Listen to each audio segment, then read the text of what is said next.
These are your latest sports headlines. I'm Jack Ogleby. We start with football, and Chelsea boss Liam Rosenior says Esteval cried in the dressing room after he revealed the teenage Brazilian was substituted for a hamstring injury during Saturday night's 1-0 defeat to Manchester United. The forward was withdrawn 16 minutes into play after going down in need of treatment after a promising start and was replaced by Alejandro Garnacho. As for an update, Rosenior said he was crying at half-time, really devastated for him. Moving on, and Tottenham head coach Roberto De Zerbi believes his side can win all 5 of their remaining games to stay in the Premier League. Spurs suffered stoppage time heartbreaks, draw 2-2 at home to Brighton to keep them in the bottom 3 on Saturday. Jorginho Rutter's 95th minute leveller denied Spurs a first league win of 2026, as well as a first victory for De Zerbi. However, despite a daunting running that includes trips to London rivals Chelsea and Champions League chasing Aston Villa, the Italian feels his side can string together 5 consecutive wins to preserve their ever-present Premier League status. Of course, it's another big day of Premier League action today. We have 3 games at 2 o'clock, being Villa, Sunderland, Everton against Liverpool in the Merseyside derby, and Forest against Burnley. Before the big one, Manchester City against Arsenal at 4:30. There's also Scottish Cup semi-final action as Celtic take on St Mirren in the repeat of the League Cup final last year, while Ipswich can go second in the Championship by beating fellow promotion hopefuls Middlesbrough at 12 o'clock. Well, there are also 2 League One fixtures, Peterborough United against Burton and Port Vale against Wigan. Golf now, and England's Matt Fitzpatrick hit an impressive third on 68 to give himself a 3-shot lead over Scottish Scheffler going into the final round of the RBC Heritage in South Carolina. The former US Open champion started his round nervously with 2 bogeys in his first 2 holes. He was back on par by the 12th, while birdies on the 12th and 14th before a chipping eagle on the 15th gave him a 68 for the day. Despite his healthy lead, Fitzpatrick will be looking over his shoulder at Woden with Scheffler following his sensational 7 under par 64, which featured 8 birdies. Finally, to basketball, and the LA Lakers shrugged off their injury worries to make a winning start to the NBA playoffs. The 18-time champions without key players Luka Doncic, Austin Reeves and Maxi Kleber, but 41-year-old LeBron James produced another fine display in a 107-98 win over Houston. James controlled the floor, racking up 19 points, 13 assists and 8 rebounds against a Houston side who lost key man Kevin Durant to injury just before the play started. Cleveland Cavaliers, Denver Nuggets and New York Knicks were the other winners on day 1 of the playoffs, while the Phoenix Suns and Orlando Magic won the play-in tournament to book their places. That's all for now, we'll have more later. These are your latest sports headlines. I'm Jack Ogleby. We start with football, and Chelsea boss Liam Rosenior says Esteval cried in the dressing room after he revealed the teenage Brazilian was substituted for a hamstring injury during Saturday night's 1-0 defeat to Manchester United. The forward was withdrawn 16 minutes into play after going down in need of treatment after a promising start and was replaced by Alejandro Garnacho. As for an update, Rosenior said he was crying at half-time, really devastated for him. Moving on, and Tottenham head coach Roberto De Zerbi believes his side can win all 5 of their remaining games to stay in the Premier League. Spurs suffered stoppage time heartbreaks, draw 2-2 at home to Brighton to keep them in the bottom 3 on Saturday. Jorginho Rutter's 95th minute leveller denied Spurs a first league win of 2026, as well as a first victory for De Zerbi. However, despite a daunting running that includes trips to London rivals Chelsea and Champions League chasing Aston Villa, the Italian feels his side can string together 5 consecutive wins to preserve their ever-present Premier League status. Of course, it's another big day of Premier League action today. We have 3 games at 2 o'clock, being Villa, Sunderland, Everton against Liverpool in the Merseyside derby, and Forest against Burnley. Before the big one, Manchester City against Arsenal at 4:30. There's also Scottish Cup semi-final action as Celtic take on St Mirren in the repeat of the League Cup final last year, while Ipswich can go second in the Championship by beating fellow promotion hopefuls Middlesbrough at 12 o'clock. Well, there are also 2 League One fixtures, Peterborough United against Burton and Port Vale against Wigan. Golf now, and England's Matt Fitzpatrick hit an impressive third on 68 to give himself a 3-shot lead over Scottish Scheffler going into the final round of the RBC Heritage in South Carolina. The former US Open champion started his round nervously with 2 bogeys in his first 2 holes. He was back on par by the 12th, while birdies on the 12th and 14th before a chipping eagle on the 15th gave him a 68 for the day. Despite his healthy lead, Fitzpatrick will be looking over his shoulder at Woden with Scheffler following his sensational 7 under par 64, which featured 8 birdies. Finally, to basketball, and the LA Lakers shrugged off their injury worries to make a winning start to the NBA playoffs. The 18-time champions without key players Luka Doncic, Austin Reeves and Maxi Kleber, but 41-year-old LeBron James produced another fine display in a 107-98 win over Houston.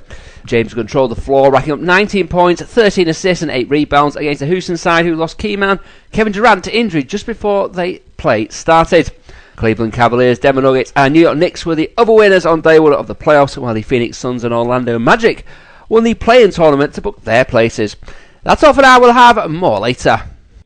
These are your latest sports headlines. I'm Jack Ogleby. We start with football, and Chelsea boss Liam Rosenior says Esteval cried in the dressing room after he revealed the teenage Brazilian was substituted for a hamstring injury during Saturday night's 1-0 defeat to Manchester United. The forward was withdrawn 16 minutes into play after going down in need of treatment after a promising start and was replaced by Alejandro Garnacho. As for an update, Rosenior said he was crying at half-time, really devastated for him. Moving on, and Tottenham head coach Roberto De Zerbi believes his side can win all 5 of their remaining games to stay in the Premier League. Spurs suffered stoppage time heartbreaks, draw 2-2 at home to Brighton to keep them in the bottom 3 on Saturday. Jorginho Rutter's 95th minute leveller denied Spurs a first league win of 2026, as well as a first victory for De Zerbi. However, despite a daunting running that includes trips to London rivals Chelsea and Champions League chasing Aston Villa, the Italian feels his side can string together 5 consecutive wins to preserve their ever-present Premier League status. Of course, it's another big day of Premier League action today. We have 3 games at 2 o'clock, being Villa, Sunderland, Everton against Liverpool in the Merseyside derby, and Forest against Burnley. Before the big one, Manchester City against Arsenal at 4:30. There's also Scottish Cup semi-final action as Celtic take on St Mirren in the repeat of the League Cup final last year, while Ipswich can go second in the Championship by beating fellow promotion hopefuls Middlesbrough at 12 o'clock. Well, there are also 2 League 1 fixtures, Peterborough United against Burton and Port Vale against Wigan. Golf now, and England's Matt Fitzpatrick hit an impressive third on 68 to give himself a 3-shot lead over Scottish Scheffler going into the final round of the RBC Heritage in South Carolina. The former US Open champion started his round nervously with 2 bogeys in his first 2 holes. He was back on par by the 12th, while birdies on the 12th and 14th before a chipping eagle on the 15th gave him a 68 for the day. Despite his healthy lead, Fitzpatrick will be looking over his shoulder at Woden with Scheffler for his sensational 7 under par 64, which featured 8 birdies. Finally to basketball, and the LA Lakers shrugged off their injury worries to make a winning start to the NBA playoffs. The 18-time champions without key players Luka Doncic, Austin Reeves and Maxi Kleber, but 41-year-old LeBron James produced another fine display in a 107-98 win over Houston. James controlled the floor, racking up 19 points, 13 assists and 8 rebounds against a Houston side who lost key man Kevin Durant to injury just before the play started. Cleveland Cavaliers, Denver Nuggets and New York Knicks were the other winners on day one of the playoffs, while the Phoenix Suns and Orlando Magic won the play-in tournament to book their places. That's all for now, we'll have more later. These are your latest sports headlines. I'm Jack Ogleby. We start with football, and Chelsea boss Liam Rosenior says Esteval cried in the dressing room after he revealed the teenage Brazilian was substituted for a hamstring injury during Saturday night's 1-0 defeat to Manchester United. The forward was withdrawn 16 minutes into play after going down in need of treatment after a promising start and was replaced by Alejandro Garnacho. As for an update, Rosenior said he was crying at half-time, really devastated for him. Moving on, and Tottenham head coach Roberto De Zerbi believes his side can win all 5 of their remaining games to stay in the Premier League. Spurs suffered stoppage time heartbreaks, draw 2-2 at home to Brighton to keep them in the bottom 3 on Saturday. Jorginho Rutter's 95th minute leveller denied Spurs a first league win of 2026, as well as a first victory for De Zerbi. However, despite a daunting running that includes trips to London rivals Chelsea and Champions League chasing Aston Villa, the Italian feels his side can string together 5 consecutive wins to preserve their ever-present Premier League status. Of course, it's another big day of Premier League action today. We have 3 games at 2 o'clock, being Villa, Sunderland, Everton against Liverpool in the Merseyside derby, and Forest against Burnley. Before the big one, Manchester City against Arsenal at 4:30. There's also Scottish Cup semi-final action as Celtic take on St Mirren in the repeat of the League Cup final last year, while Ipswich can go second in the Championship by beating fellow promotion hopefuls Middlesbrough at 12 o'clock. Well, there are also 2 League 1 fixtures, Peterborough United against Burton and Port Vale against Wigan. Golf now, and England's Matt Fitzpatrick hit an impressive third on 68 to give himself a 3-shot lead over Scottish Scheffler going into the final round of the RBC Heritage in South Carolina. The former US Open champion started his round nervously with 2 bogeys in his first 2 holes. He was back on par by the 12th, while birdies on the 12th and 14th before a chipping eagle on the 15th gave him a 68 for the day. Despite his healthy lead, Fitzpatrick will be looking over his shoulder at Woden was Scheffler following his sensational 7 under par 64, which featured 8 birdies. Finally to basketball, and the LA Lakers shrugged off their injury worries to make a winning start to the NBA playoffs. The 18-time champions without key players Luka Doncic, Austin Reeves and Maxi Kleber, but 41-year-old LeBron James produced another fine display in a 107-98 win over Houston. James controlled the floor, racking up 19 points, 13 assists and 8 rebounds against the Houston side, who lost key man Kevin Durant to injury just before the play started. Cleveland Cavaliers, Denver Nuggets and New York Knicks were the other winners on day 1 of the playoffs, while the Phoenix Suns and Orlando Magic won the play-in tournament to book their places. That's all for now, we'll have more later. These are your latest sports headlines. I'm Jack Ogleby. We start with football, and Chelsea boss Liam Rosenior says Esteval cried in the dressing room after he revealed the teenage Brazilian was substituted for a hamstring injury during Saturday night's 1-0 defeat to Manchester United. The forward was withdrawn 16 minutes into play after going down in need of treatment after a promising start and was replaced by Alejandro Garnacho. As for an update, Rosenior said he was crying at half-time, really devastated for him. Moving on, and Tottenham head coach Roberto De Zerbi believes his side can win all 5 of their remaining games to stay in the Premier League. Spurs suffered stoppage time heartbreaks, draw 2-2 at home to Brighton to keep them in the bottom 3 on Saturday. Georginio Rutter's 95th minute leveller denied Spurs a first league win of 2026, as well as a first victory for De Zerbi. However, despite a daunting running that includes trips to London rivals Chelsea and Champions League chasing Aston Villa, the Italian feels his side can string together 5 consecutive wins to preserve their ever-present Premier League status. Of course, it's another big day of Premier League action today. We have 3 games at 2 o'clock, being Villa, Sunderland, Everton against Liverpool in the Merseyside derby, and Forest against Burnley. Before the big one, Manchester City against Arsenal at 4:30. There's also Scottish Cup semi-final action as Celtic take on St Mirren in the repeat of the League Cup final last year, while Ipswich can go second in the Championship by beating fellow promotion hopefuls Middlesbrough at 12 o'clock. Well, there are also 2 League One fixtures, Peterborough United against Burton and Port Vale against Wigan. Golf now, and England's Matt Fitzpatrick hit an impressive third on 68 to give himself a 3-shot lead over Scottish Scheffler going into the final round of the RBC Heritage in South Carolina. The former US Open champion started his round nervously with 2 bogeys in his first 2 holes. He was back on par by the 12th, while birdies on the 12th and 14th before a chipping eagle on the 15th gave him a 68 for the day. Despite his healthy lead, Fitzpatrick will be looking over his shoulder at Woden was Scheffler following his sensational 7 under par 64, which featured 8 birdies.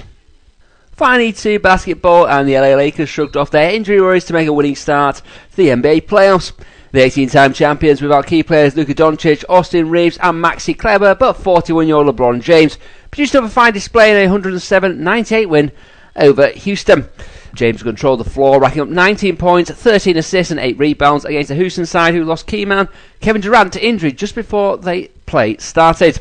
Cleveland Cavaliers, Denver Nuggets and New York Knicks were the other winners on day 1 of the playoffs, while the Phoenix Suns and Orlando Magic won the play-in tournament to book their places. That's all for now, we'll have more later.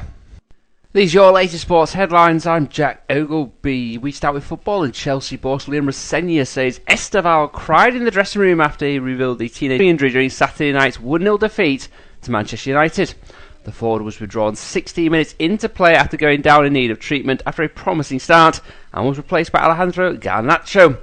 As for an update, Rosenior said he was crying at half-time, really devastated for him. Moving on, and Tottenham head coach Roberto De Zerbi believes his side can win all 5 of their remaining games to stay in the Premier League. Spurs suffered stoppage time heartbreaks, draw 2-2 at home to Brighton to keep them in the bottom 3 on Saturday. Georginio Rutter's 95th minute leveller denied Spurs a first league win of 2026, as well as a first victory for De Zerbi. However, despite a daunting running that includes trips to London rivals Chelsea and Champions League chasing Aston Villa, the Italian feels his side can string together 5 consecutive wins to preserve their ever-present Premier League status. Of course, it's another big day of Premier League action today. We have 3 games at 2 o'clock, being Villa, Sunderland, Everton against Liverpool in the Merseyside derby, and Forest against Burnley. Before the big one, Manchester City against Arsenal at 4:30. There's also Scottish Cup semi-final action as Celtic take on St Mirren in the repeat of the League Cup final last year, while Ipswich can go second in the Championship by beating fellow promotion hopefuls Middlesbrough at 12 o'clock. Well, there are also two League One fixtures: Peterborough United against Burton and Port Vale against Wigan. Golf now, and England's Matt Fitzpatrick hit an impressive third on 68 to give himself a 3-shot lead over Scottish Scheffler going into the final round of the RBC Heritage in South Carolina. The former US Open champion started his round nervously with 2 bogeys in his first 2 holes. He was back on par by the 12th, while birdies on the 12th and 14th before a chipping eagle on the 15th gave him a 68 for the day. Despite his healthy lead, Fitzpatrick will be looking over his shoulder at Woden with Scheffler for his sensational 7 under par 64, which featured 8 birdies. Finally to basketball, and the LA Lakers shrugged off their injury worries to make a winning start to the NBA playoffs. The 18-time champions without key players Luka Doncic, Austin Reeves and Maxi Kleber, but 41-year-old LeBron James produced another fine display in a 107-98 win over Houston. James controlled the floor, racking up 19 points, 13 assists and 8 rebounds against a Houston side who lost key man Kevin Durant to injury just before the play started.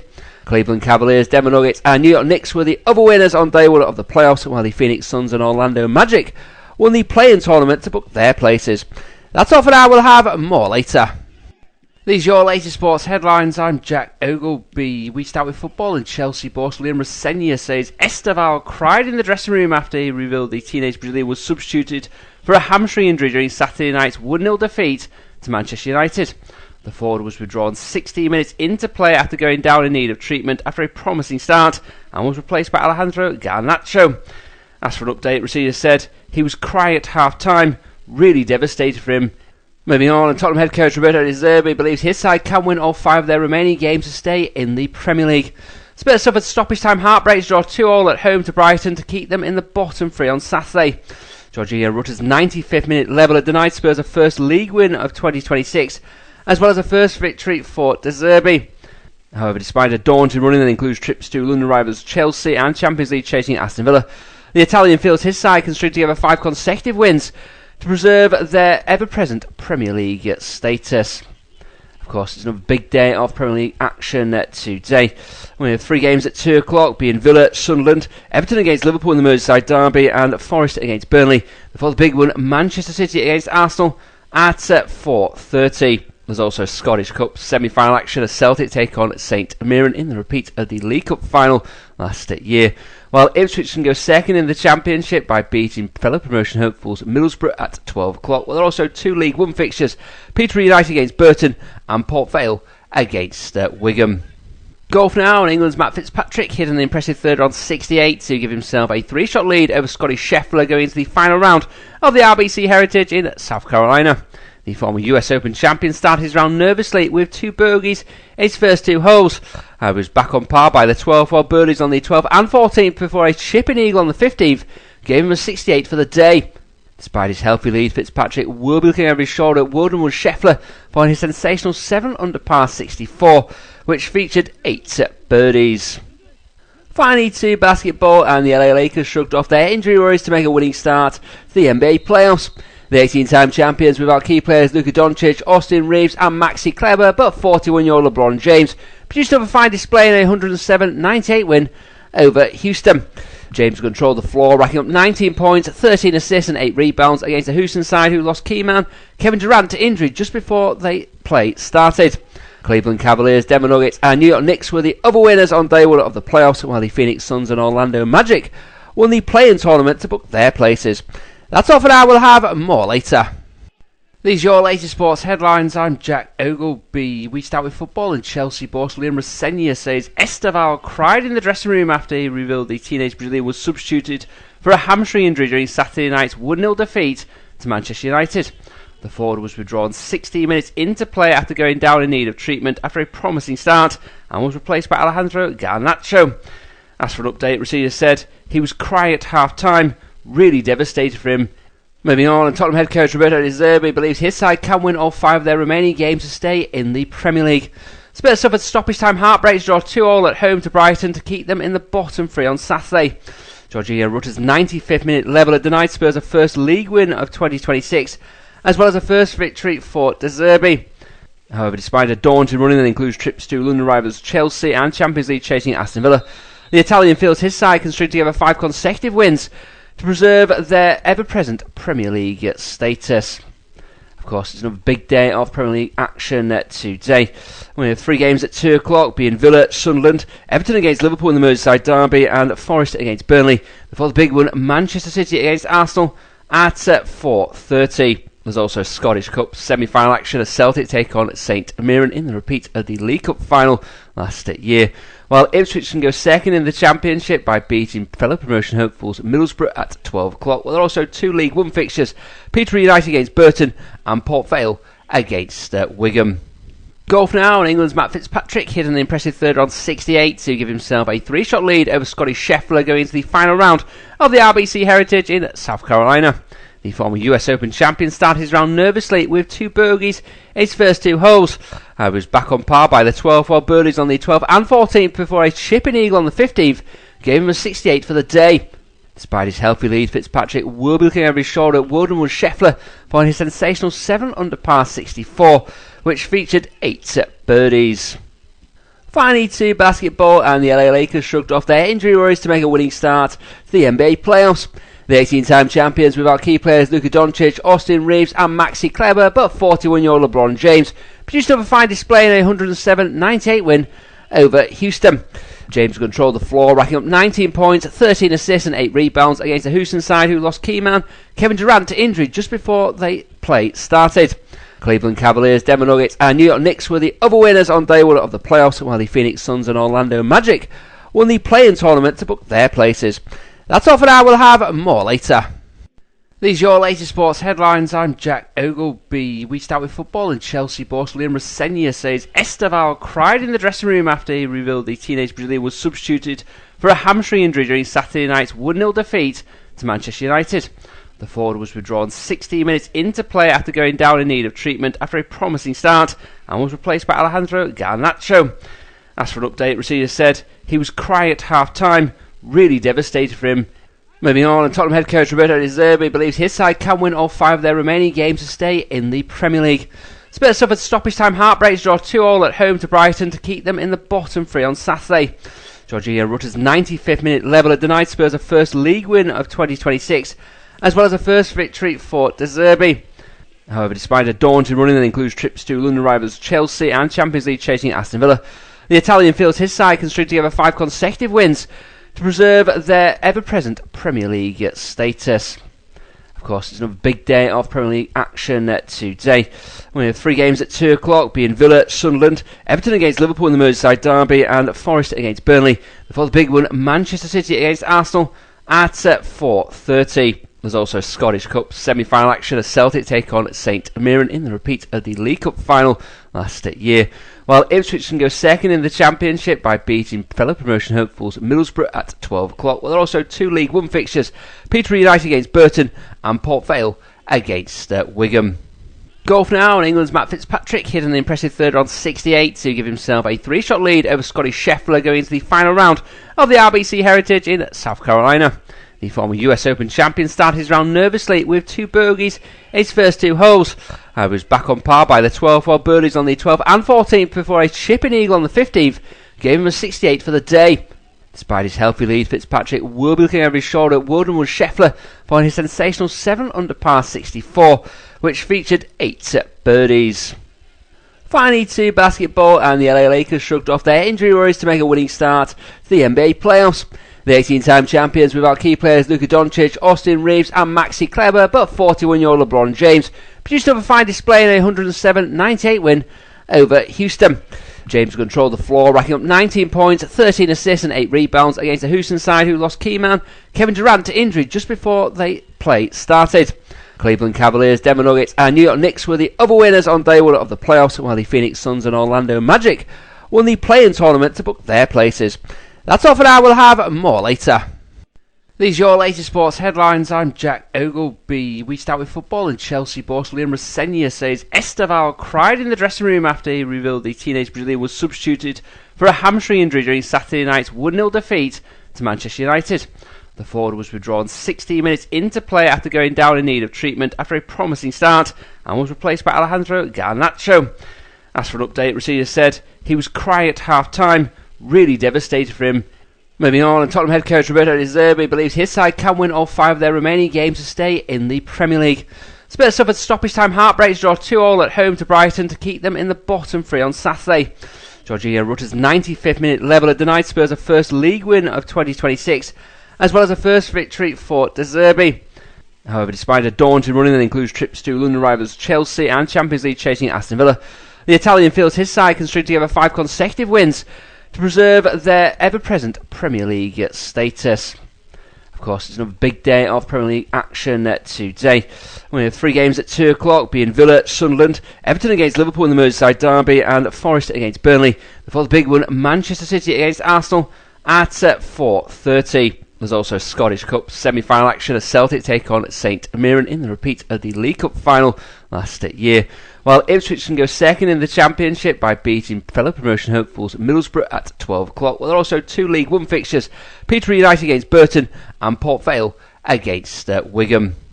Golf now, and England's Matt Fitzpatrick hit an impressive third on 68 to give himself a 3-shot lead over Scottish Scheffler going into the final round of the RBC Heritage in South Carolina.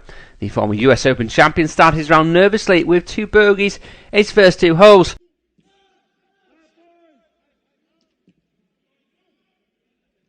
At the Etihad Stadium for the most anticipated fixture of the Premier League season so far. It's Man City hosting Arsenal in this huge Premier League tie. Guardiola names an 11 of Donnarumma in goal. Back 4 of Nunes, Kusanov, Gehi and O'Reilly. A midfield 2 of Silva and Rodri. An attacking trio of Semenyo, Cherki and Doku sat just behind Haaland, who leads the line, whereas for Arteta, he has Raya in goal. A back 4 of Mosquera at right back today, which is interesting. Saliba and Gabriel as the centre-halves, and Hincapie as the left-back. Midfield 3 of Rice, Zubimendi and Ødegaard, with Madueke and Eze on the wings, and Havertz comes in to lead the line. Gyökeres only has a spot on the bench. Kick-off fast approaching.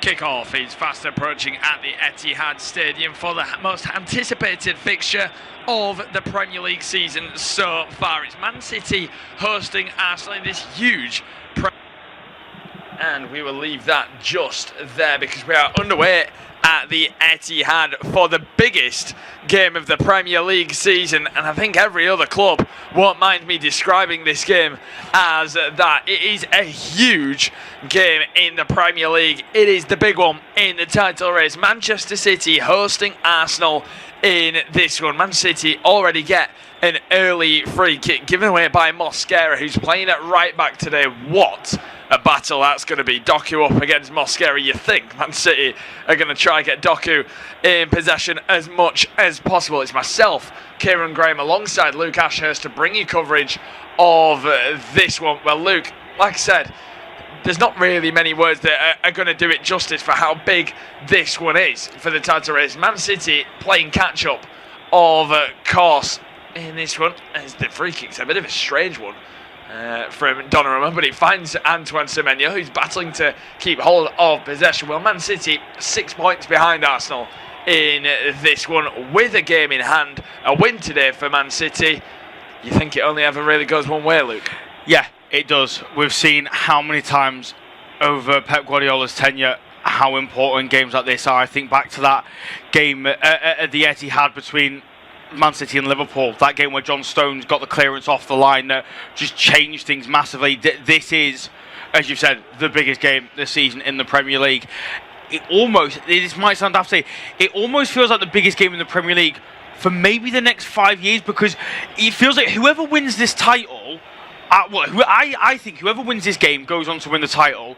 Whoever wins this title sticks with their manager or sticks with the current squad. I think if you don't win the title, the course of the club changes forever. I think Mikel Arteta goes if Arsenal don't win the league or the Champions League this season. I think Guardiola, if City burn out and don't go on and win it, I think potentially he goes at the end of the season. I think there's so much riding on this 90 minutes of football. Like I say, I cannot wait. It's going to be brilliant. Well, I think a lot of people are, as expected, with the form, etc., are expecting City to win this game, aren't they? But Arsenal are unbeaten in their last 5 head-to-heads with Manchester City in the Premier League. So the recent history in the league is definitely with Arsenal in this one. A draw If you're for Arsenal, a draw, they'd take it, wouldn't they? Oh, 100%. Absolutely, they'd take it. It's almost just as good as a victory in that sense for how influential it is. But we now see Man City on the attack. Doku's moved to the right-hand side early doors. Finds Semenyo, looks to check away from Declan Rice. He plays it off Semenyo, wins a goal kick. Good moment for Declan Rice. You feel like he needs a big game. Well, they all need a big game, don't they? But Declan Rice got a little bit off the boil as of late. I've covered a lot of Arsenal recently. I covered the midweek against Sporting Lisbon, which, by the way, have just reached back-to-back Champions League semi-finals for the first time ever. Have Arsenal, so maybe they can use that for confidence coming into this one as well. They didn't actually win as David Rice had an absolute howler. He's almost been caught out by Erling Haaland. He's taken the worst touch you will ever see in the opening 6 minutes. He ends up just clearing it ahead of Erling Haaland. He clears it just out for a throw in. What on earth have Arsenal just done at the back? That's only going to do one thing, give them the confidence. What a turn that is from Doku. Is he still going? Mosquera can't deal with him. Madueke is having to try and help him out. It's now O'Reilly who keeps it alive. He finds Matt Gahey. Well, that moment from David Raya will absolutely get that Man City crowd going. That is for sure. Doku then leads Madueke for Dust. He finds O'Reilly, cuts him out for Haaland. Big block. Cherky with a strike. He's off the post and he's just off the line from David Raya. It's off the post. What a start to this game, and now Arsenal can counter-attack. It's not a Madueke driving forward. There's acres of space on the far side. It's deflected into the hands of Donnarumma. Well, so much to unpack. The cameras linger on Anthony Taylor, probably in case it crossed the line. It didn't. A mistake from David Raya, now a mistake from City, who've just given a corner away, passing it round the back. What on earth is going on? This is the game for big players to step up and really show their experience and their quality. Arsenal are all over the place. They really are. The reason why it's pen to Anthony Taylor is it a handball? Does it come off of Gabriel's arm and stop a goal? I don't remember what the rules are about it. In fact, no, I do. That's off his shoulder, so it can't be a handball. It can't be given. He's gotten away with that, Gabriel.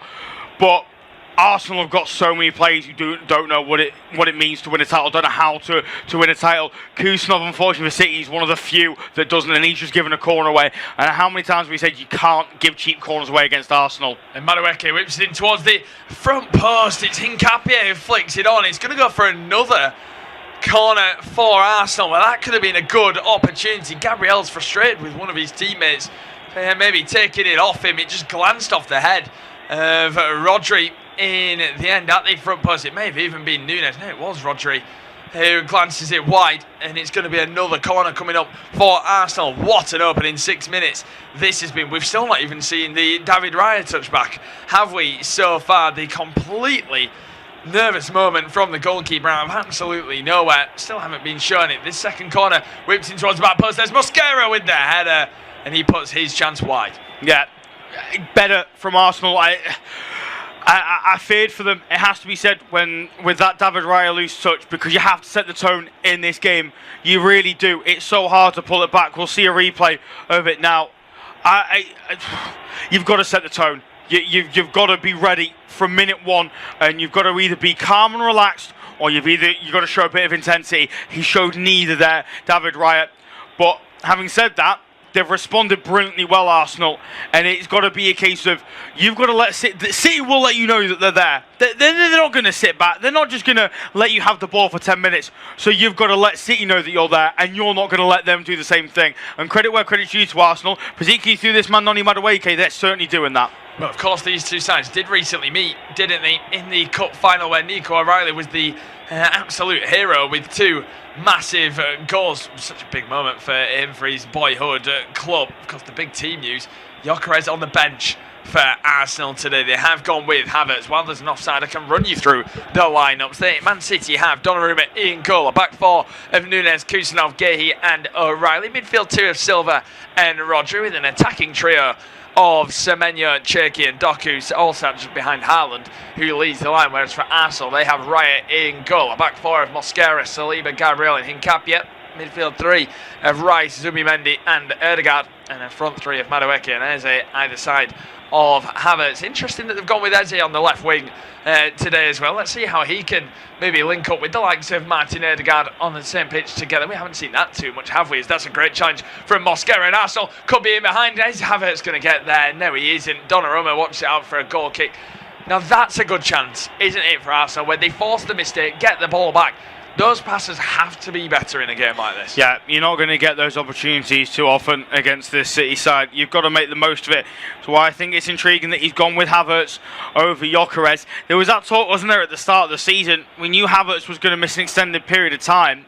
So Gyökeres was almost guaranteed to start, but I think a lot of people said it was interesting that they went with Gyökeres, given that we know how fond Mikel Arteta is of Kai Havertz. Today is a perfect example of him showing how fond he is of Kai Havertz. It's a big afternoon for the German, and he has to show he's got that striker's capability to latch onto those chances and cause issues. We know the man down the other end of the field can do that, and he's going to look to probably try and make a move here because Doku's got a bit of a head of steam. And here's Doku driving forwards. He's had a busy start. He finds Erling Haaland, lays it off for Rodri, who then finds Mateus Nunes, slows it down a little bit. Nice idea from Manchester City, who've only lost the one league game since late November. Since then, winning 12, drawing 6. Semenyo's ball in is a terrible one and goes straight out of play for a goal kick. But that does just show the form that Manchester City have been in as of late to really try and push Arsenal the whole way, which is what they have done. Like I said, only one loss since late November is quite insane, and unbeaten in their last 14 home league games as well. So it's going to take something special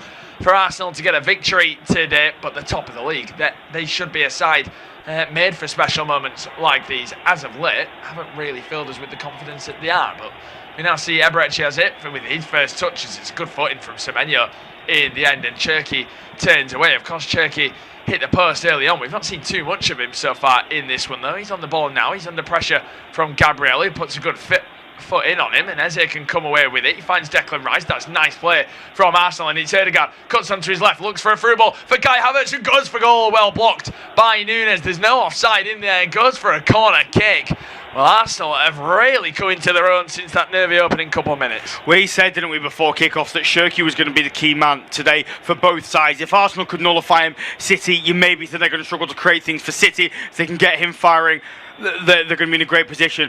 We'll put it this way, Arsenal certainly nullified him, and City cannot get him in the areas they want. He stood there on the byline, deep inside his own half, just flicking the ball about. You've got to play it. Just win a throw-in, kick it off someone's legs, win the throw-in, get your team up the field. Don't try and beat every man on the pitch. Yeah, Declan Rice hangs it into the 6-yard box, well dealt with by Donnarumma. 2 strong fists on it, but it's going to come back. Declan Rice onto his right boot, switches play for Saliba. He takes it out of his feet. He finds Martin Ødegaard, and he's forced all the way back to his goalkeeper. So a bit of a waste in the end from Arsenal. David Wright is then going to boot it long. He's going to boot it straight out of play for a goal kick. It's been a great 10 minutes for David Wright. It hasn't, no. That's poor from David Wright. But I have to say, you expect way more from Martin Ødegaard than that, don't you? I mean, he's meant to be the creator in that midfield three. You've got the sitter in Zubimendi. You've got the box crasher in Declan Rice. You've got the number 10, so to speak, in Martin Ødegaard. Why is he not the one turning on that ball with 20 yards of space going, do you know what, I'll float this in. No, I'm going to go back to my goalkeeper. Ridiculous. Absolutely ridiculous. We need to see more from Martin Ødegaard, not just this afternoon, but for the rest of the season. I think he's been really quite average this campaign, and I do think that's part of the reason Arsenal have struggled so far going forward. No, I don't think Gyökeres is the best striker in the world, but in his defence, he barely gets the ball some games. And I think players like Martin Ødegaard have got to step up and go, actually, that's my job. My job is to get the striker the ball. I've got to be a bit more like Ryan Cherki. I've got to offer something for my number 9. Yeah, as Ødegaard wins it back, ball on the right-hand side with Madueke. Ødegaard dinks it in behind, looking towards Havertz, but Matt Gay's there to clean it up, and he almost gives away a corner kick. He gives away a throw-in instead. It's not great from Matt Gay, who's claiming that maybe it took the double kiss, and maybe it should have been That was the only decision it wasn't there from the linesman. I thought it went out for a corner, and if you weren't going to give a corner, it was a City throw because it took a double deflection. So how we've ended up with an Arsenal throw, I've got no idea. Yeah, I'm not too sure how that is an Arsenal throw, but we now see Arsenal back in possession. It's Ødegaard in towards Saliba, cuts onto his right. He finds Ødegaard again, who scoops it in behind. That's going to go for a goal kick. Well, they've lost their last 3 domestic games, have Arsenal. The last time they lost 4 domestic games in a row was in 2018. 2 of those 4 games were against Manchester City. It almost feels written in the stars that things like this always come around. It feels like there's always a story like that in big games, isn't there? As Man City's, they've not been great over these last 10 minutes, have they? They had a good opening 3 minutes or so. Just hit the 13th minute. It is still 0-0. Arsenal pressing so high so far in this one. Rodri goes across towards Donnarumma. Now it's going to be Mark Gahey in possession. Martin Ødegaard is closing him down. Mark Gahey turns away. He's going to clip it towards the right-hand side. He's got a great goal at Stamford Bridge, didn't he? Mark Gahey's first Premier League goal for Manchester City. That's a poor touch from Semenyo, who knew it was going out. He also gives a bit of a shove to Hincapié. That's going to be a big battle between those two. Hincapié has an Ecuadorian defender. You know, he likes to get involved in the dark arts of stuff as well, and getting stuck in with players, maybe a bit of afters as well, as Mosquera takes a loose touch, but Doku is nowhere near him to punish that and capitalise on it. And Mosquera then finds it all the way through Saliba, but Arteta will be happy with this opening 13 minutes, I feel. Yeah, he will be.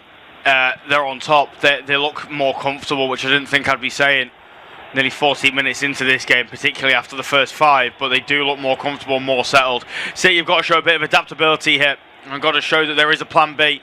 Plan A was clearly to squeeze Arsenal and look to try and, control the game. That's not going to happen. It doesn't look like this afternoon. I don't think it's going to be that kind of game where you can get a hold of the ball and you can really play it at your own tempo. They've got to show that actually they can force the issue, get the ball out wide to Doku, Semenyo and Shirky, and get Arsenal backtracking. Yeah, as Madueke plays the ball into the area. It's good work in the end from Matt Gahey again, who just cleans up at the back. Doku looks to turn away from Ødegaard. What a turn that is from Jeremy Doku, who's driving forwards into space. It's special from him. He holds on for it for way too long. He's got to go outside. Yeah, Declan Rice then steps in. It's a good challenge. Eze plays it through. He's got to be offside, but the flag stays down. And Havertz made an absolute mess of it anyway. He's lucky that he's offside. How on earth has Havertz made that mess? What a poor pass that is from Núñez. He gives it straight back to Arsenal. Here's Ødegaard across towards Eze. Cherky with a bit of a shove. It's no foul in the end. Cherky driving forwards. He's got to play that in behind for Semenyo. He does. Here's Semenyo on the breakaway on the right-hand side. He's got a lot of space. He's up against Gabriel, darting into the penalty area. Semenyo still going. Tries to play it across the face of goal. It's deflected away. Declan Rice is late into the challenge. He's claiming he got a slight toe on the ball, which he did. Bernardo Silva then finds Cherky, who's dancing into the penalty area. He goes for goal, blocked away. Saliba then heads away. Only as far as Matt Gahey, who's packed on the edge of the penalty area. He's always so advanced, is Matt Gahey, when City are in possession. I've noticed it every time I've watched City since he signed. Hincapié heads away. Núñez steps in. He's done really well to find Cherky, who goes into the penalty area. Cuts his out. What a run that is! What a goal that is from Ryan Cherky! That is outstanding. He just stares at the Arsenal fans. It's coldness. It's ice in his veins. From the Frenchman, he still stares down the away end. What a moment! What a goal that is! The footwork is outstanding. The finish is perfect. City have the lead. That is a goal that wins league titles. That is one of the best goals I have seen in a long time. He just couldn't be stopped, could he? He could not be stopped, and it's an unbelievable finish. Look, we've said before kickoff, we said already in this game, he's the man that they've got to deal with, and they look bewildered, Arsenal. They can't believe what's hit him. Well, it's just, I'm mesmerised by it. I said City got to be adaptable, and they've got to recognise what's going on in the game. Well, they did brilliantly. They stepped up, they forced the issue. They said, actually, do you know what? Arsenal are going to come at us, so we're going to have to commit bodies forward and say, do you know what, we'll play you at your own game. That's exactly what they've done. And Arsenal do not have a player like that. A player who can take on one of the best centre-halves in the world and make him look like an absolute amateur. It's not great defending, I'll be honest. None of them have really committed to putting in a firm challenge, but you can't with Ryan Shirky once he's in the penalty area, and that is some goal. It really is. That is a goal that wins league titles. That is very, very special from Ryan Shirky. And you've got to say credit where credit's due to Manchester City, because they have responded absolutely brilliantly. Yeah, well, it's all about him, isn't it? We knew he was going to be the man of this game, the big player to look out for. I think Gabriel's embarrassing in that situation. What a half-hearted attempt. As it is an absolute mistake. What has Donnarumma just done? Kai Havertz has tackled Donnarumma. It's gone into the back of the net. What on earth has just happened at the Etihad Stadium? Manchester City were just in possession. Donnarumma takes a heavy touch. Kai Havertz closes him down, and he's kicked it off of him. It's gone into the top corner. What on earth has just happened in the brains of Donnarumma? It's 1-1. Well, James Trafford sat on the bench thinking, well, I guess I'll be starting next time around then, because that's exactly what Trafford was dropped for earlier on in the season. I've said this before with Gianluigi Donnarumma. He has got this in him. He had this in him at PSG, and look, we didn't see it for a year, and then went on to win the Champions League because he's very good with his hands. And I thought this when Manchester City signed him. I thought he could be exposed in this team. He really could. And actually this season, he's done pretty well. He's avoided being exposed. But in the biggest moments of the season, he has well and truly been exposed. He's allowed Arsenal right back into it. Guardiola can't believe it. He really can't. We've said titles are won on moments like that from Ryan Shirky. Titles are also lost because of moments like that from Gianluigi Donnarumma. That is absolutely massive. I cannot believe what I've seen from him. I really can't. The magnitude of that error from Gianluigi Donnarumma cannot be understated, or overstated, I should say. It is just horrific, absolutely horrific. That loses you league titles. It really does. What a moment!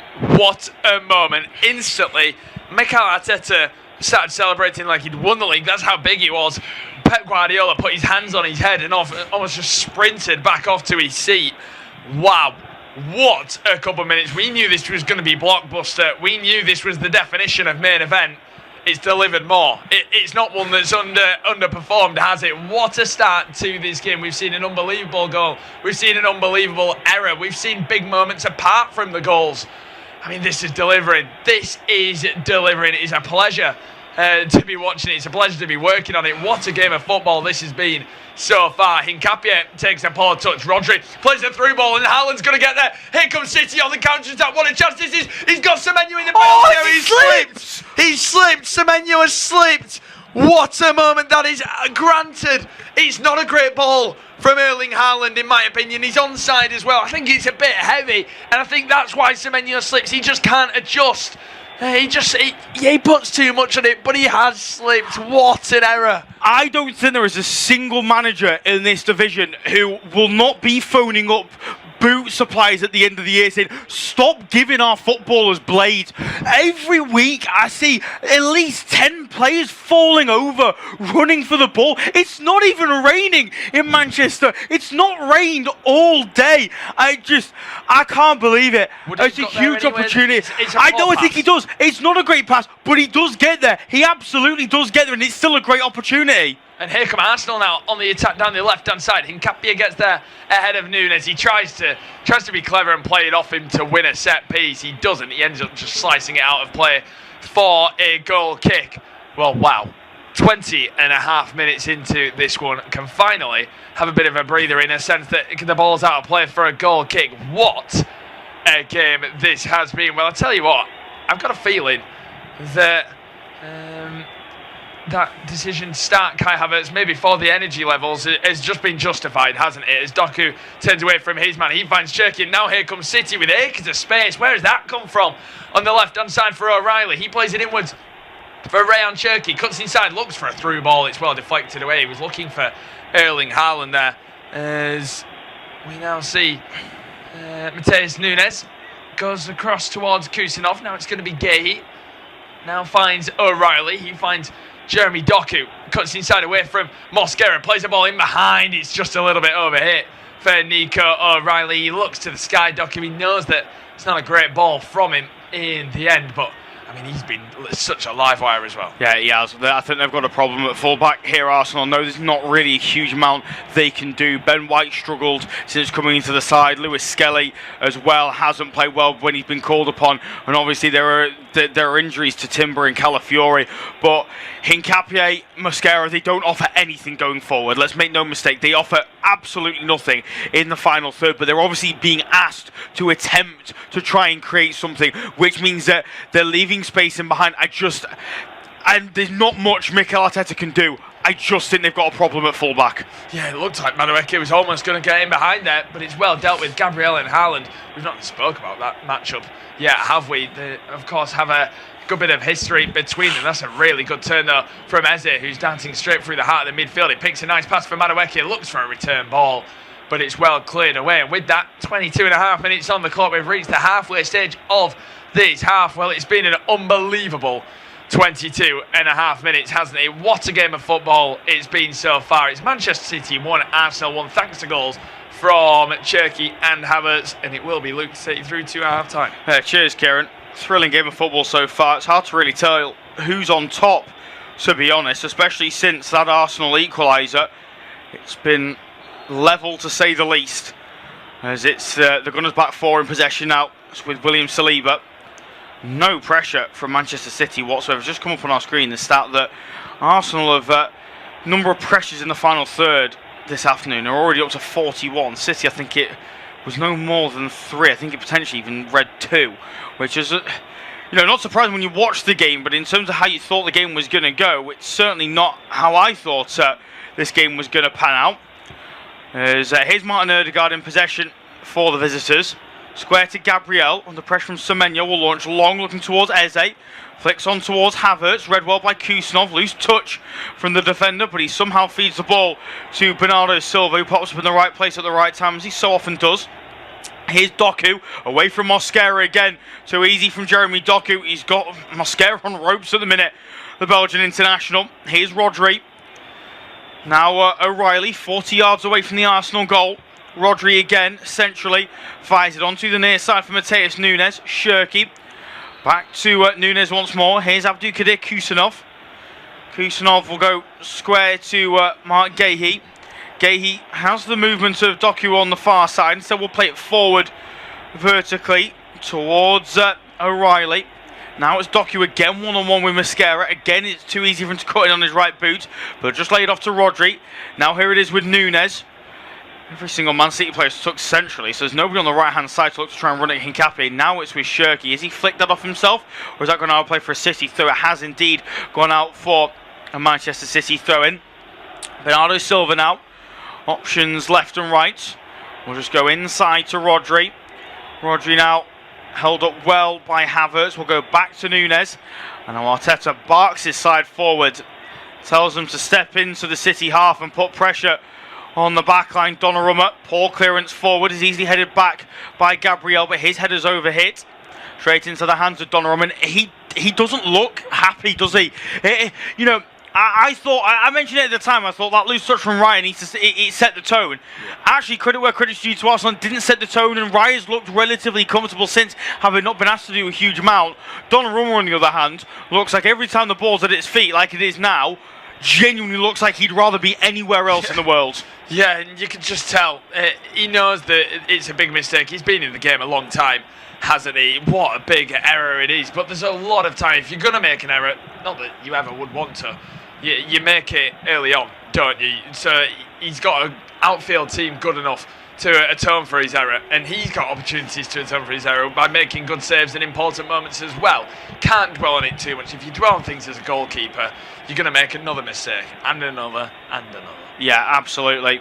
As City got the ball back now in possession after a foul from Zubamendi on Bernardo Silva, who was driving forward. Here's Mateus Nunes. He's taken this game down to a walking pace. Cherki now. Back into Nunes once more. Looking for options around, and we'll move it into the centre circle for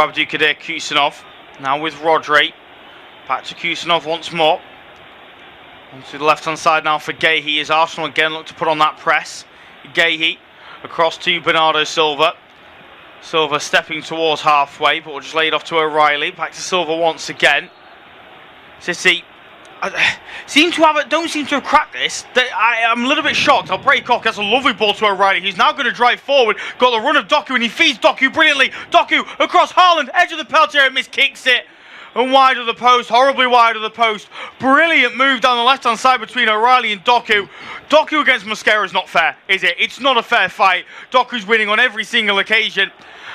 Erling Haaland, you've got to say you expect better from that position. Yeah, he's rushed it, hasn't he? Erling Haaland's not even thought about taking a touch. Edge of the box, outside the penalty area even, where he doesn't score many goals from. But yeah, good opportunity, completely scuffs it wide. Great chance. Yeah, absolutely. Going back to what I was saying before, I said about City being adaptable and learning to force the issue against this Arsenal side because they were going to need to pen Arsenal back. They scored the goal through forcing the issue. You said, well, look how high Gahey is. They needed to do that to keep Arsenal penned in. They've now sort of gone away from that idea again since the equaliser. And they're now almost relying on Arsenal stepping out and making a mistake. And yes, that has happened on a couple of occasions with Mosquera's positioning not being great, but I always think it's a dangerous game relying on an error from an opposition rather than forcing the issue yourself.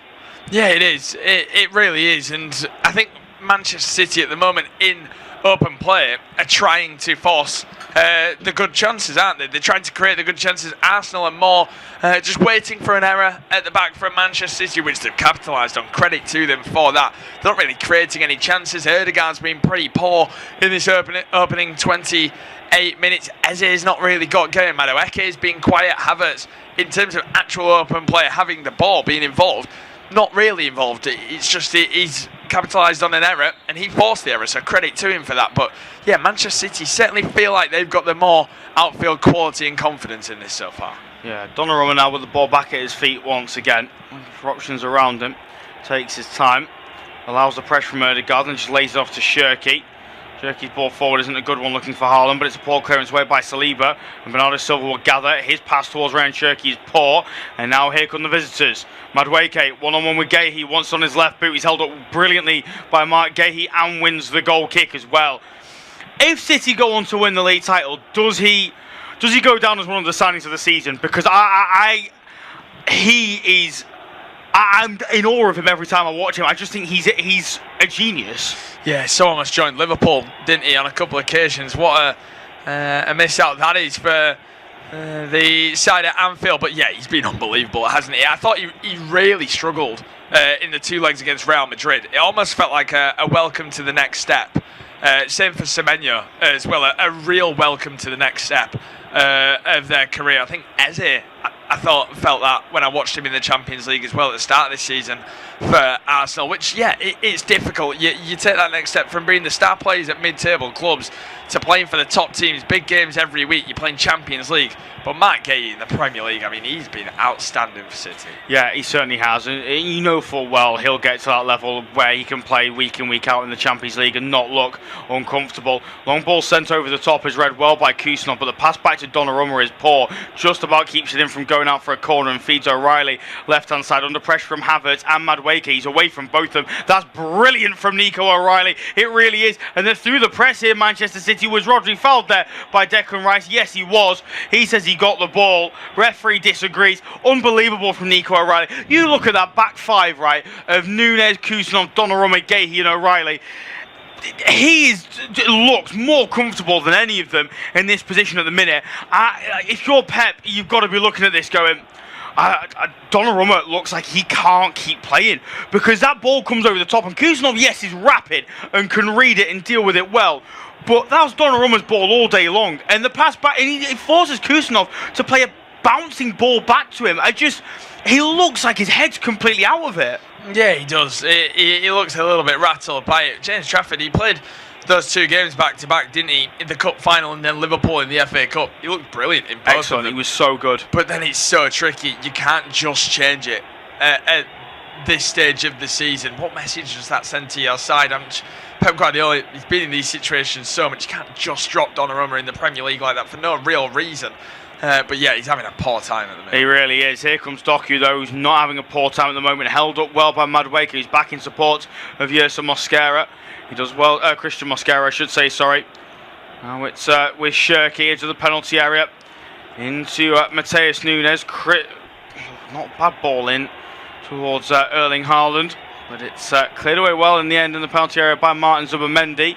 Gahey then with the touch tries to turn it around the corner. Somehow Doku, who had 10 yards to gain on Martin Ødegaard, still got there ahead of the Norwegian. And then Kai Havertz immediately looked over to his captain and wafted his arms in the air as if to say, we're just going to let them have the ball. Which it would appear Arsenal are. What a ball that is to Haaland, who's away from a couple. Haaland into huge opportunity into Ryan Shirky.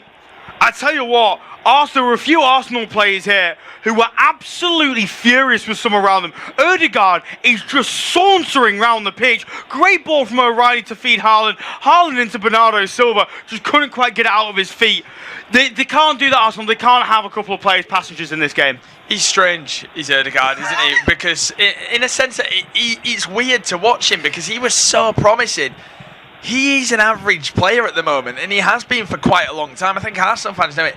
He's also not really a captain, but he's the club captain. It's also very odd. As the corner's been whipped in, it's just about cleared away. There's a lot of weird things going on with Martin Ødegaard at Arsenal. Another dangerous ball in Matt Gahey with a header straight down the throat of the goalkeeper and a save for David Raya. But yeah, an interesting one, Martin Ødegaard. And what on earth has David Raya just done? He's going to get a free kick.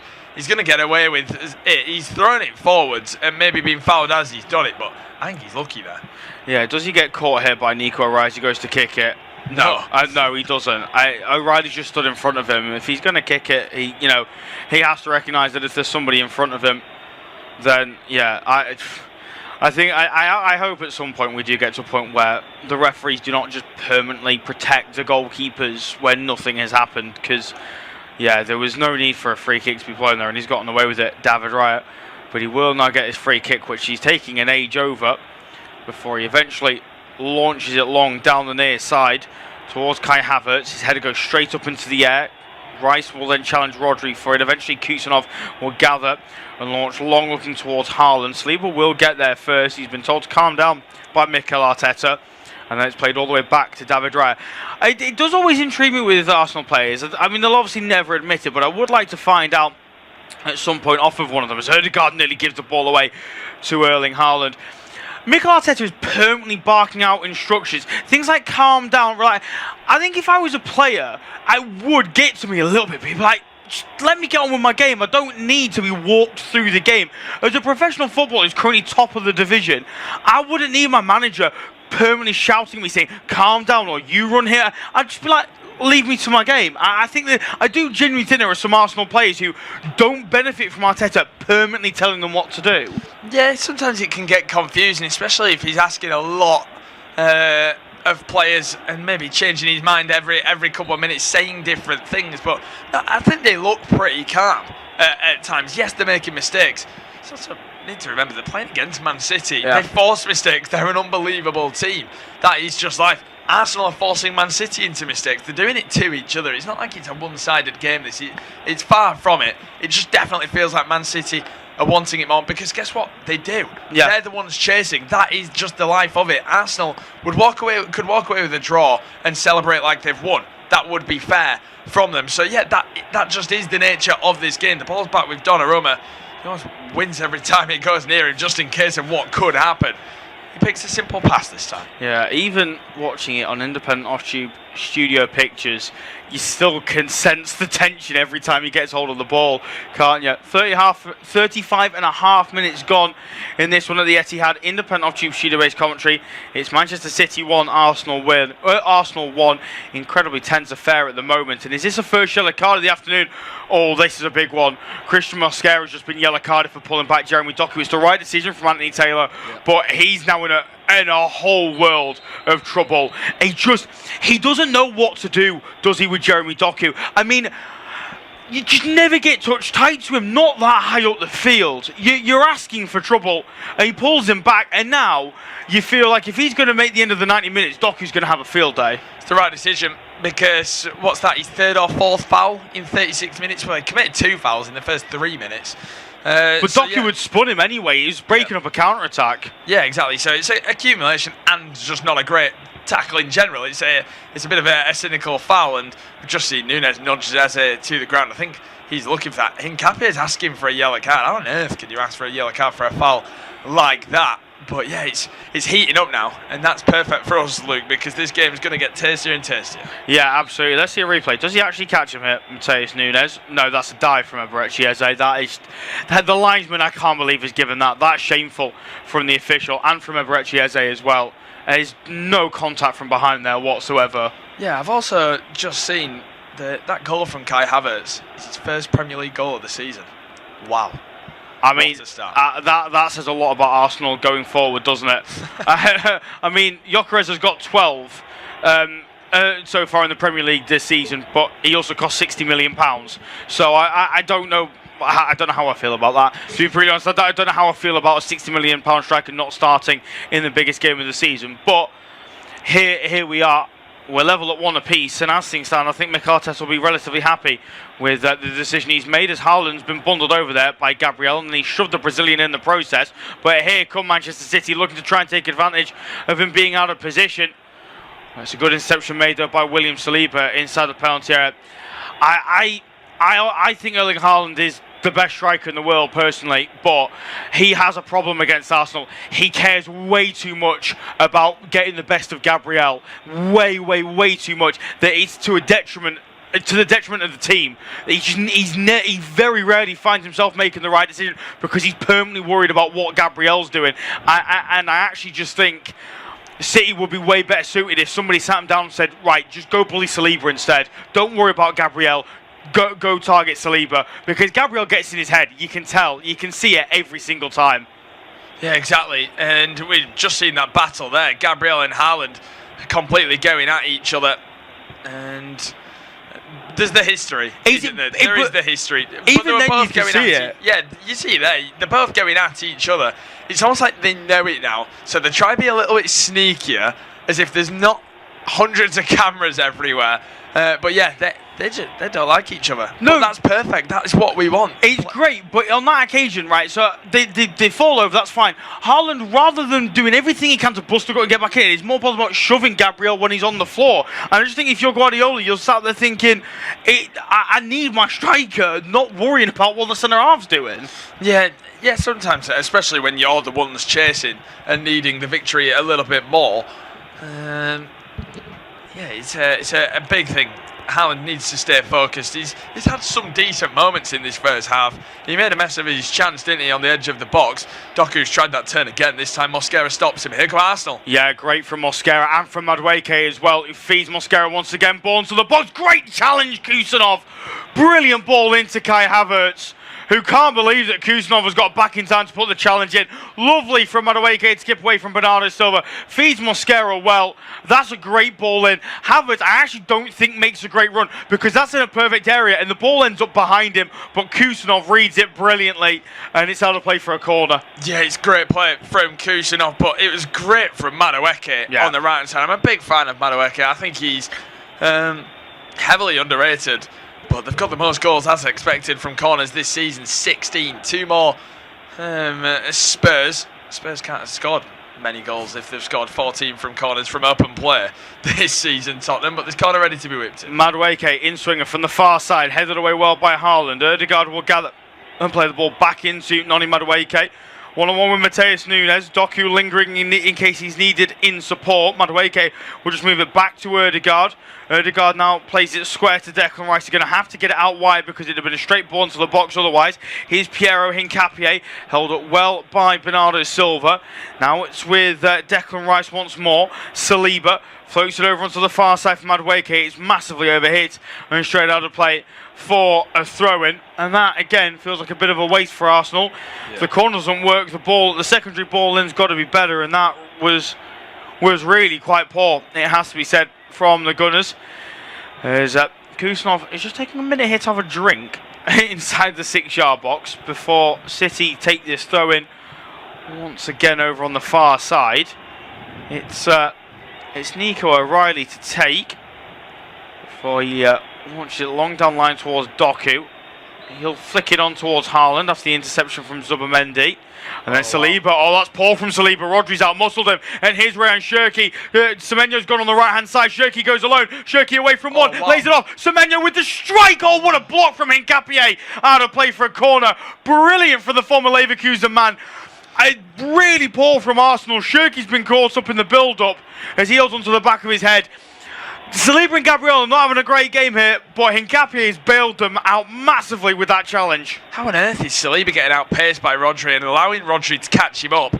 A great play from Rodri in there. I don't know what's more impressive though, Cherki in the build-up or this block from Hincapié, because he puts his body on the line, doesn't he? Maybe I think Semenyo waits a little bit too long to hit that strike. It's very predictable what he's going to do. Sometimes at this top level, you've got to disguise things. Maybe he could have checked back as well. But Cherki in the build-up again causing all the problems as the corner is cleared off the line. It almost went all the way in from Silva. Yeah, corner swinging towards the near post where there was a huge gap, but headed away well by Hincapié. And here comes Bernardo Silva now on the near side, one-on-one with Kai Havertz. Back to Matheus Nunes. Lovely ball down the line, feeds onto Semenyo. Semenyo crosses to the box, blocked well this time by Gabriel and out of play for another corner. That last one, nobody was marking Erling Haaland inside the penalty area. It was swung towards the near post.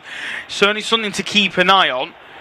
You'd expect this one to maybe be a little bit deeper from Bernardo Silva, given where those in light blue are stood.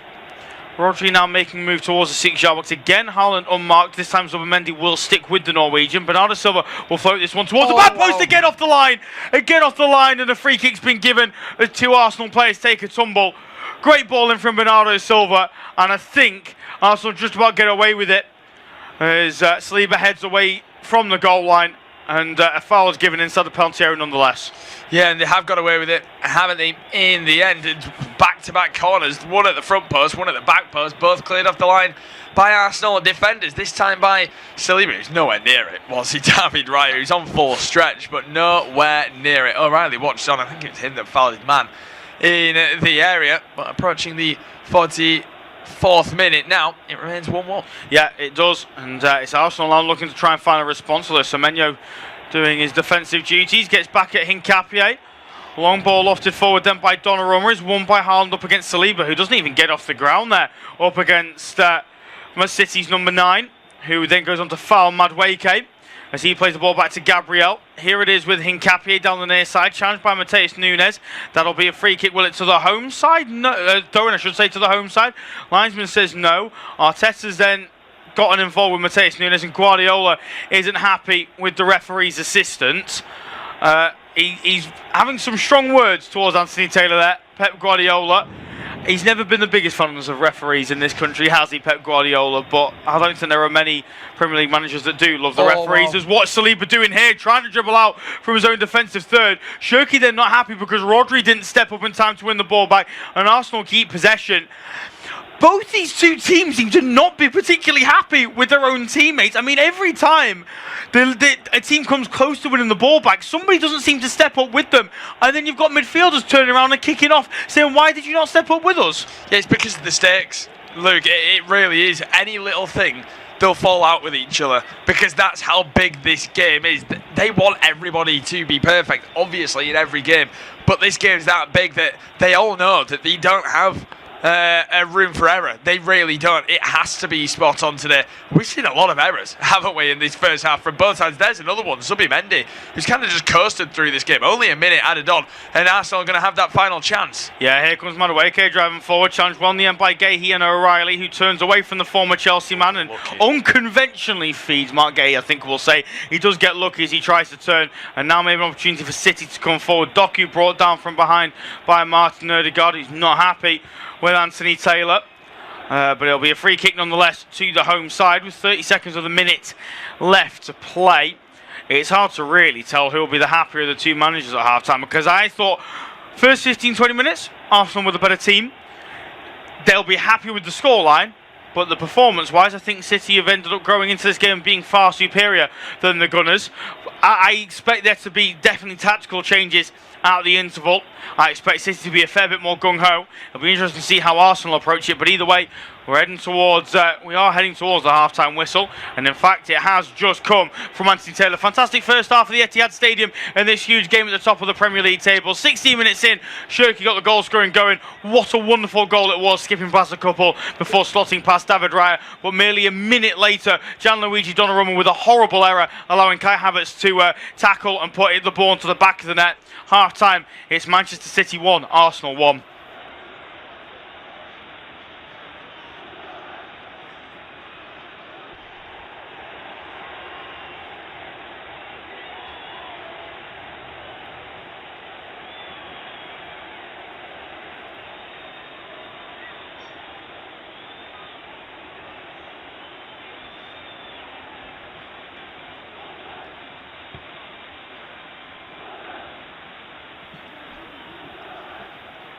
Half-time at the Etihad, Man City 1, Arsenal 1. What a first half it's been, with a lot to unpack. Well, it's Manchester City who took the lead, and what a solo goal it was from that man again. Ryan Cherky driving forwards, danced past a few challengers and found the far corner, but they didn't have the lead for long. Donnarumma was passed it back under no real pressure initially. Havertz then applied the press. Donnarumma kicks it off of Havertz's boot. It goes into the top corner. What a howler from the Italian going into the second half. It's 1-1.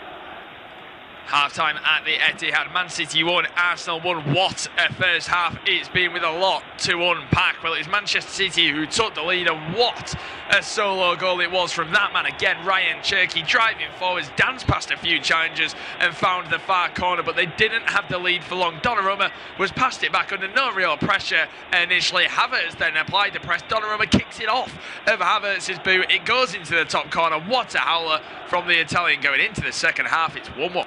Half-time at the Etihad, Man City 1, Arsenal 1. What a first half it's been, with a lot to unpack. Well, it's Manchester City who took the lead, and what a solo goal it was from that man again. Ryan Cherky driving forwards, danced past a few challengers and found the far corner, but they didn't have the lead for long. Donnarumma was passed it back under no real pressure initially. Havertz then applied the press. Donnarumma kicks it off of Havertz's boot. It goes into the top corner. What a howler from the Italian going into the second half. It's 1-1. Half-time at the Etihad, Man City 1, Arsenal 1. What a first half it's been, with a lot to unpack. Well, it's Manchester City who took the lead, and what a solo goal it was from that man again. Ryan Cherky driving forwards, danced past a few challengers and found the far corner, but they didn't have the lead for long. Donnarumma was passed it back under no real pressure initially. Havertz then applied the press. Donnarumma kicks it off of Havertz's boot. It goes into the top corner. What a howler from the Italian going into the second half. It's 1-1. Half-time at the Etihad, Man City 1, Arsenal 1. What a first half it's been, with a lot to unpack. Well, it's Manchester City who took the lead, and what a solo goal it was from that man again. Ryan Cherky driving forwards, danced past a few challengers and found the far corner, but they didn't have the lead for long. Donnarumma was passed it back under no real pressure initially. Havertz then applied the press. Donnarumma kicks it off of Havertz's boot. It goes into the top corner. What a howler from the Italian going into the second half. It's 1-1. Half-time at the Etihad, Man City 1, Arsenal 1. What a first half it's been, with a lot to unpack. Well, it's Manchester City who took the lead, and what a solo goal it was from that man again. Ryan Cherky driving forwards, danced past a few challengers and found the far corner, but they didn't have the lead for long. Donnarumma was passed it back under no real pressure initially. Havertz then applied the press. Donnarumma kicks it off of Havertz's boot. It goes into the top corner. What a howler from the Italian going into the second half. It's 1-1. Half-time at the Etihad, Man City 1, Arsenal 1. What a first half it's been, with a lot to unpack. Well, it's Manchester City who took the lead, and what a solo goal it was from that man again. Ryan Cherky driving forwards, danced past a few challengers and found the far corner, but they didn't have the lead for long. Donnarumma was passed it back under no real pressure initially. Havertz then applied the press. Donnarumma kicks it off of Havertz's boot. It goes into the top corner. What a howler from the Italian going into the second half. It's 1-1. Half-time at the Etihad. Man City 1, Arsenal 1. What a first half it's been, with a lot to unpack. Well, it's Manchester City who took the lead, and what a solo goal it was from that man again. Ryan Cherky driving forwards, danced past a few challengers and found the far corner, but they didn't have the lead for long. Donnarumma was passed it back under no real pressure initially. Havertz then applied the press. Donnarumma kicks it off of Havertz's boot. It goes into the top corner. What a howler from the Italian going into the second half. It's 1-1. Half-time at the Etihad. Man City 1, Arsenal 1. What a first half it's been, with a lot to unpack. Well, it's Manchester City who took the lead, and what a solo goal it was from that man again. Ryan Cherky driving forwards, danced past a few challengers and found the far corner, but they didn't have the lead for long. Donnarumma was passed it back under no real pressure initially. Havertz then applied the press. Donnarumma kicks it off of Havertz's boot. It goes into the top corner. What a howler from the Italian going into the second half. It's 1-1. Half-time at the Etihad. Man City 1, Arsenal 1. What a first half it's been, with a lot to unpack. Well, it's Manchester City who took the lead, and what a solo goal it was from that man again. Ryan Cherky driving forwards, danced past a few challengers and found the far corner, but they didn't have the lead for long. Donnarumma was passed it back under no real pressure initially. Havertz then applied the press. Donnarumma kicks it off of Havertz's boot. It goes into the top corner. What a howler from the Italian going into the second half. It's 1-1. Half-time at the Etihad. Man City 1, Arsenal 1. What a first half it's been, with a lot to unpack. Well, it's Manchester City who took the lead, and what a solo goal it was from that man again. Ryan Cherky driving forwards, danced past a few challengers and found the far corner, but they didn't have the lead for long. Donnarumma was passed it back under no real pressure initially. Havertz then applied the press. Donnarumma kicks it off of Havertz's boot. It goes into the top corner. What a howler from the Italian going into the second half. It's 1-1. Half-time at the Etihad. Man City 1, Arsenal 1. What a first half it's been, with a lot to unpack. Well, it's Manchester City who took the lead, and what a solo goal it was from that man again. Ryan Cherky driving forwards, danced past a few challengers and found the far corner, but they didn't have the lead for long. Donnarumma was passed it back under no real pressure initially. Havertz then applied the press. Donnarumma kicks it off of Havertz's boot. It goes into the top corner. What a howler from the Italian going into the second half. It's 1-1. Half-time at the Etihad. Man City 1, Arsenal 1. What a first half it's been, with a lot to unpack. Well, it's Manchester City who took the lead, and what a solo goal it was from that man again. Ryan Cherky driving forwards, danced past a few challengers and found the far corner, but they didn't have the lead for long. Donnarumma was passed it back under no real pressure initially. Havertz then applied the press. Donnarumma kicks it off of Havertz's boot. It goes into the top corner. What a howler from the Italian going into the second half. It's 1-1.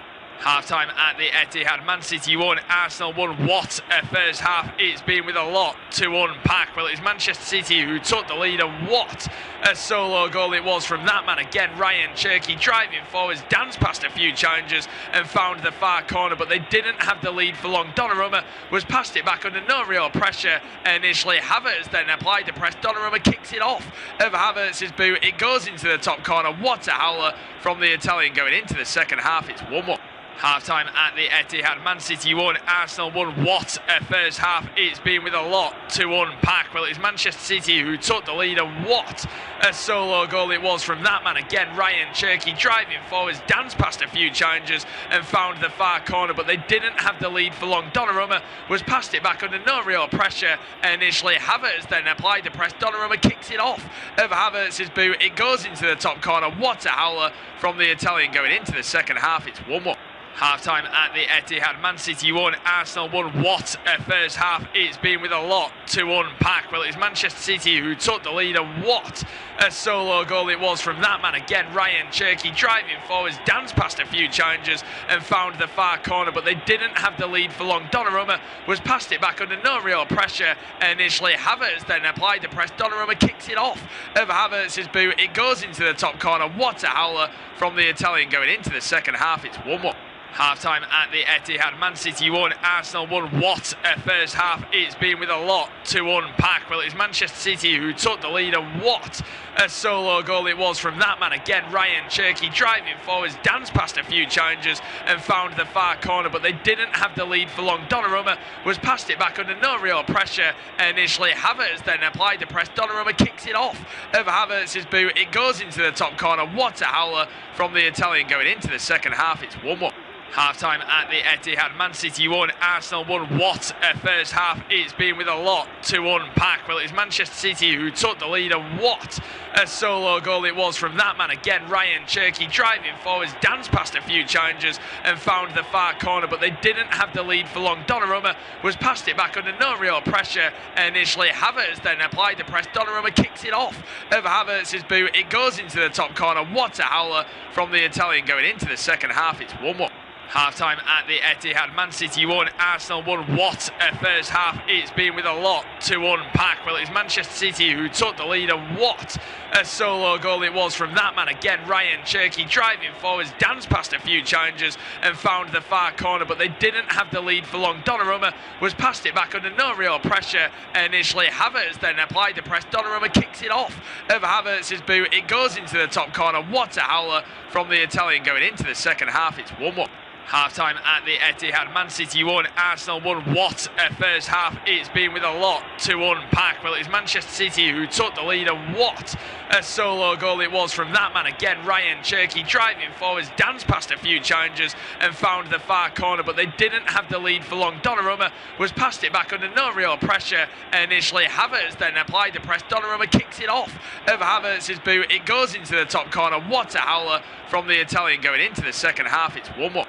Half-time at the Etihad, Man City 1, Arsenal 1. What a first half it's been, with a lot to unpack. Well, it's Manchester City who took the lead, and what a solo goal it was from that man again. Ryan Cherky driving forwards, danced past a few challengers and found the far corner, but they didn't have the lead for long. Donnarumma was passed it back under no real pressure initially. Havertz then applied the press. Donnarumma kicks it off of Havertz's boot. It goes into the top corner. What a howler from the Italian going into the second half. It's 1-1. Half-time at the Etihad, Man City 1, Arsenal 1. What a first half it's been, with a lot to unpack. Well, it's Manchester City who took the lead, and what a solo goal it was from that man again. Ryan Cherky driving forwards, danced past a few challengers and found the far corner, but they didn't have the lead for long. Donnarumma was passed it back under no real pressure initially. Havertz then applied the press. Donnarumma kicks it off of Havertz's boot. It goes into the top corner. What a howler from the Italian going into the second half. It's 1-1.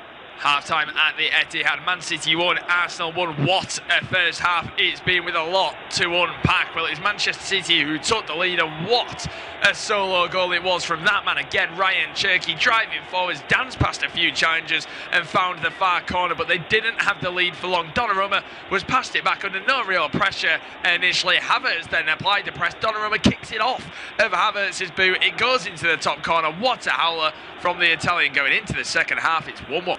Half-time at the Etihad, Man City 1, Arsenal 1. What a first half it's been, with a lot to unpack. Well, it's Manchester City who took the lead, and what a solo goal it was from that man again. Ryan Cherky driving forwards, danced past a few challengers and found the far corner, but they didn't have the lead for long. Donnarumma was passed it back under no real pressure initially. Havertz then applied the press. Donnarumma kicks it off of Havertz's boot. It goes into the top corner. What a howler from the Italian going into the second half. It's 1-1.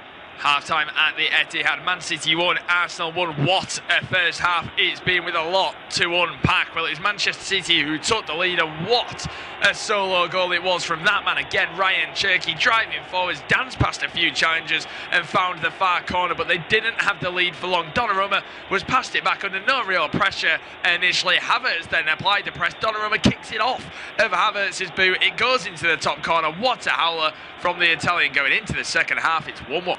Half-time at the Etihad, Man City 1, Arsenal 1. What a first half it's been, with a lot to unpack. Well, it's Manchester City who took the lead, and what a solo goal it was from that man again. Ryan Cherky driving forwards, danced past a few challengers and found the far corner, but they didn't have the lead for long. Donnarumma was passed it back under no real pressure initially. Havertz then applied the press. Donnarumma kicks it off of Havertz's boot. It goes into the top corner. What a howler from the Italian going into the second half. It's 1-1.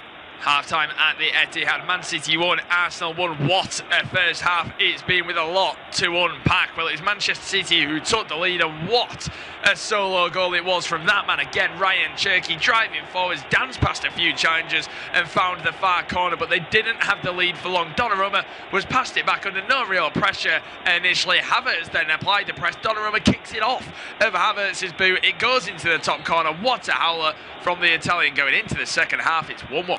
Half-time at the Etihad. Man City 1, Arsenal 1. What a first half it's been, with a lot to unpack. Well, it was Manchester City who took the lead, and what a solo goal it was from that man again, Ryan Cherky, driving forwards, danced past a few challengers and found the far corner, but they didn't have the lead for long. Donnarumma was passed it back under no real pressure initially. Havertz then applied the press. Donnarumma kicks it off of Havertz's boot. It goes into the top corner. What a howler from the Italian going into the second half. It's 1-1.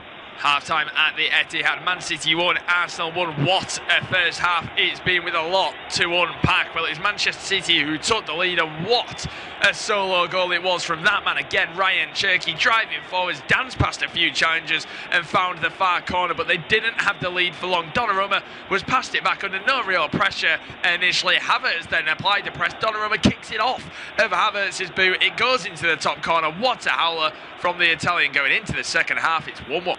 Half-time at the Etihad. Man City 1, Arsenal 1. What a first half it's been, with a lot to unpack. Well, it was Manchester City who took the lead, and what a solo goal it was from that man again, Ryan Cherky, driving forwards, danced past a few challengers and found the far corner, but they didn't have the lead for long. Donnarumma was passed it back under no real pressure initially. Havertz then applied the press. Donnarumma kicks it off of Havertz's boot. It goes into the top corner. What a howler from the Italian going into the second half. It's 1-1.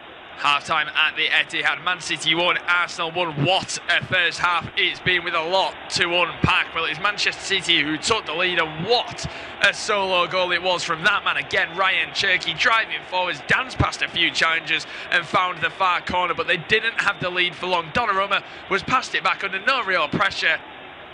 And we will leave that just there, because we are back underway at the Etihad Stadium for this huge Premier League title clash. It's Manchester City 1, Arsenal 1. What a first half it was between these two sides. So much to unpack. Well, it was Manchester City who took the lead in the 16th minute. What a solo run it was from Ryan Cherky, just driving, dancing onto his right foot, onto his left, back onto his right for the finish.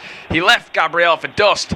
In that move, Gabriel instantly into the thick of the action in this second half as he wins a header against Haaland. That's a poor challenge from Declan Rice as well, who takes down Bernardo Silva, and a free kick. Well, they weren't in the lead for very long. Arsenal level things up 2 minutes later, and it was Kai Havertz, but all of Gianluigi Donnarumma's wrongdoing. He was given the ball back, just simple recycling possession. The centre half passed it to him in his own box. He took too long and he kicked it straight off the boot of Kai Havertz. It went into the top corner, and as it stands in the Premier League title race, it's as you were before kick-off. 6 points is the gap between Arsenal and Manchester City. Man City would still have a game in hand, but it's still myself, Kieran Graham, alongside Luke Ashurst. And Luke, we expect it to be maybe a lot of defending from Arsenal. They've made a change at half-time. Martinelli's come on for Madueke. He's gone straight onto the right-hand side as well, which is interesting, but we expect Man City to really go for this. They need it. Yeah, they do need to go for it. It has shocked me that Martinelli's gone onto the right-hand side. I thought that it was going to be more of a, I guess, like a front two, with Martinelli lingering on the left and Havertz through the middle still, and then Eze kind of dropping in deep as they have done on a few occasions this season. But no, it almost looks like we're as we were, but it's going to be Martinelli up against Nico O'Reilly, which is interesting, especially given that he's just given the ball away and here comes City. And here's Cherky driving forwards onto the right-hand side. It's in a lot of space. Plays it down the line for Semenyo. Into the penalty area. Looks towards the back post. Good defending from Gabriel, and that goes for a corner, but instantly warning signs. Yeah, can't be that sloppy in possession if you're Gabriel Martinelli, not in a game like this, because they've got the players to punish you of Manchester City. Cherky feeds Semenyo well. It's the one shortcoming in Antoine Semenyo's game, I think, is his delivery into the box or his passing in the final third. It just tends to leave something to be desired. But he is so dangerous that sometimes the threat of a shot kind of counteracts that. Yeah, as we now see Bernardo Silva whips it in towards the penalty area, towards the front post, flapped at it by David Raya. Then Kusanov goes for goal. It's blocked. Haaland goes for goal. Has he just hit the post? Erling Haaland, or did it come off maybe one of the pillars behind, but what a chance that was. David Raya was on the deck initially. He got there with the fist, but he went down. What a chance for Kusanov that was blocked. And then Haaland, he has hit the post. Wow. Yeah, huge opportunity for Manchester City. I have to say, David Raya's had a bit of a shocker there. He hits the deck thinking the referee's going to give a foul. There was no foul on him. Kusanov forces the block. Haaland from a tight angle hits the post. Huge moment in this game. City have started off really brightly in the second half. They needed to. Yeah, they have. A really bright start. The cameras linger on Mosquera and then Doku, because I think everybody knows that that's the battle to look out for in this second half. Mosquera being on a yellow card, as well as we see Nico O'Reilly takes the train towards Cherki. The referee's going to stop play, and I think it's because he wants to have a word with Mosquera and Doku. They've got to be careful with Mosquera. He can't be on this pitch for too much longer because he's just been told off for, I think, slapping down or nipping the arm of Jeremy Doku, which isn't great as he was marking him. And City do have us back underway. It's now Rodri across towards Jeremy Doku. Now it's going to be Bernardo Silva who finds Mark Gahey in possession, who turns away from his man. He carries it into midfield, but then turns away from Martin Odegaard and has to go all the way back to Bernardo Silva. Outside of the boot ball towards Nunes, puts him under a bit of pressure from Eze, but he almost just goes through that. Semenyo with a really poor pass inwards. Eze just steps in, wins it back. Much better defensive work rate from him. Gabriel then under pressure from Nunes. He clears his lines along. The header won by Rodri, gets them possession back, but Bernardo Silva's forward ball is really poor, and Eze under a bit of pressure goes all the way back to David Raya, who's not going to take any risks. He boots it long towards the left for Kai Havertz. Doesn't win his header. Kusanov does, but it's back in the path of Arsenal. And Ngapier finds a nice ball for Eberechieze. And then he looks to the left, and it's well defended by Kusanov again. Some sloppy passes from Arsenal at the start of the second half. 50 minutes on the clock. If you are just tuning in, Manchester City 1, Arsenal 1. It's been a great fixture so far between these two sides. Bernardo Silva clips it to the left for O'Reilly. Now it's going to be Gahey again. Turns away, finds Rodri. And Rodri's going to look for a clip ball in behind. It's a great ball for Semenyo as well, whose first touch is a bit heavy, and David Raya slipped in goal as well, but the touch is so poor. Didn't even feel like that much of a difficult one, was it? There wasn't too much power on it. What a chance that could have been. This is, I think, why there is a feeling that there's been more of a feeling this year that City can't catch the leaders than there ever has been before, because a Sterling, a Sane bring that ball down and they go and score. You know, the wingers, a Foden brings that down and scores. It's a huge opportunity, it really is, but it looks like they're going to get some more. Yeah, see Cherki dancing into the penalty area. That's unbelievable from Cherki. Still going. These passes then so poor. I don't think he needed to pick the pass. I thought he could have kept going himself. Cherki done so well to get away from his man initially. That's a great challenge though from Kusanov. Here's Doku into the penalty area. Goes for goal. It's straight at the goalkeeper. Big opportunity for Jeremy Doku. Just held on to it for a little bit too long. It's great from Kusanov though, isn't it, to win the ball back? Brilliant from Abdulkader Kusanov, but this is going to come back to bite Manchester City. You can see it now. You've got to take these chances when you're on top. They did it in the first half, but allowed Arsenal back into the game. It's just, yeah, it doesn't feel like vintage Manchester City. This game would not be out of sight, but they'd be back ahead in this game quite a few years ago. They'd be controlling this game. But Arsenal, at the minute, despite very much resting on their laurels and saying, do you know what, we'll take the 1-1, we're happy just to mess about with it, are surviving somehow. And this is not... Guardiola will be stressed on the sideline. He'll be thinking...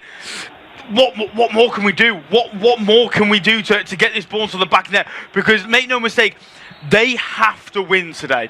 Yeah, they do. They really do. But there's a lot of time to go. I don't think he'll be panicking yet, Pep Guardiola. That's a good challenge in from Martinelli. But the free kick is going to go the way of Manchester City for the initial pull, which I don't think Arteta's really realised either just yet, as he goes mental towards the fourth official.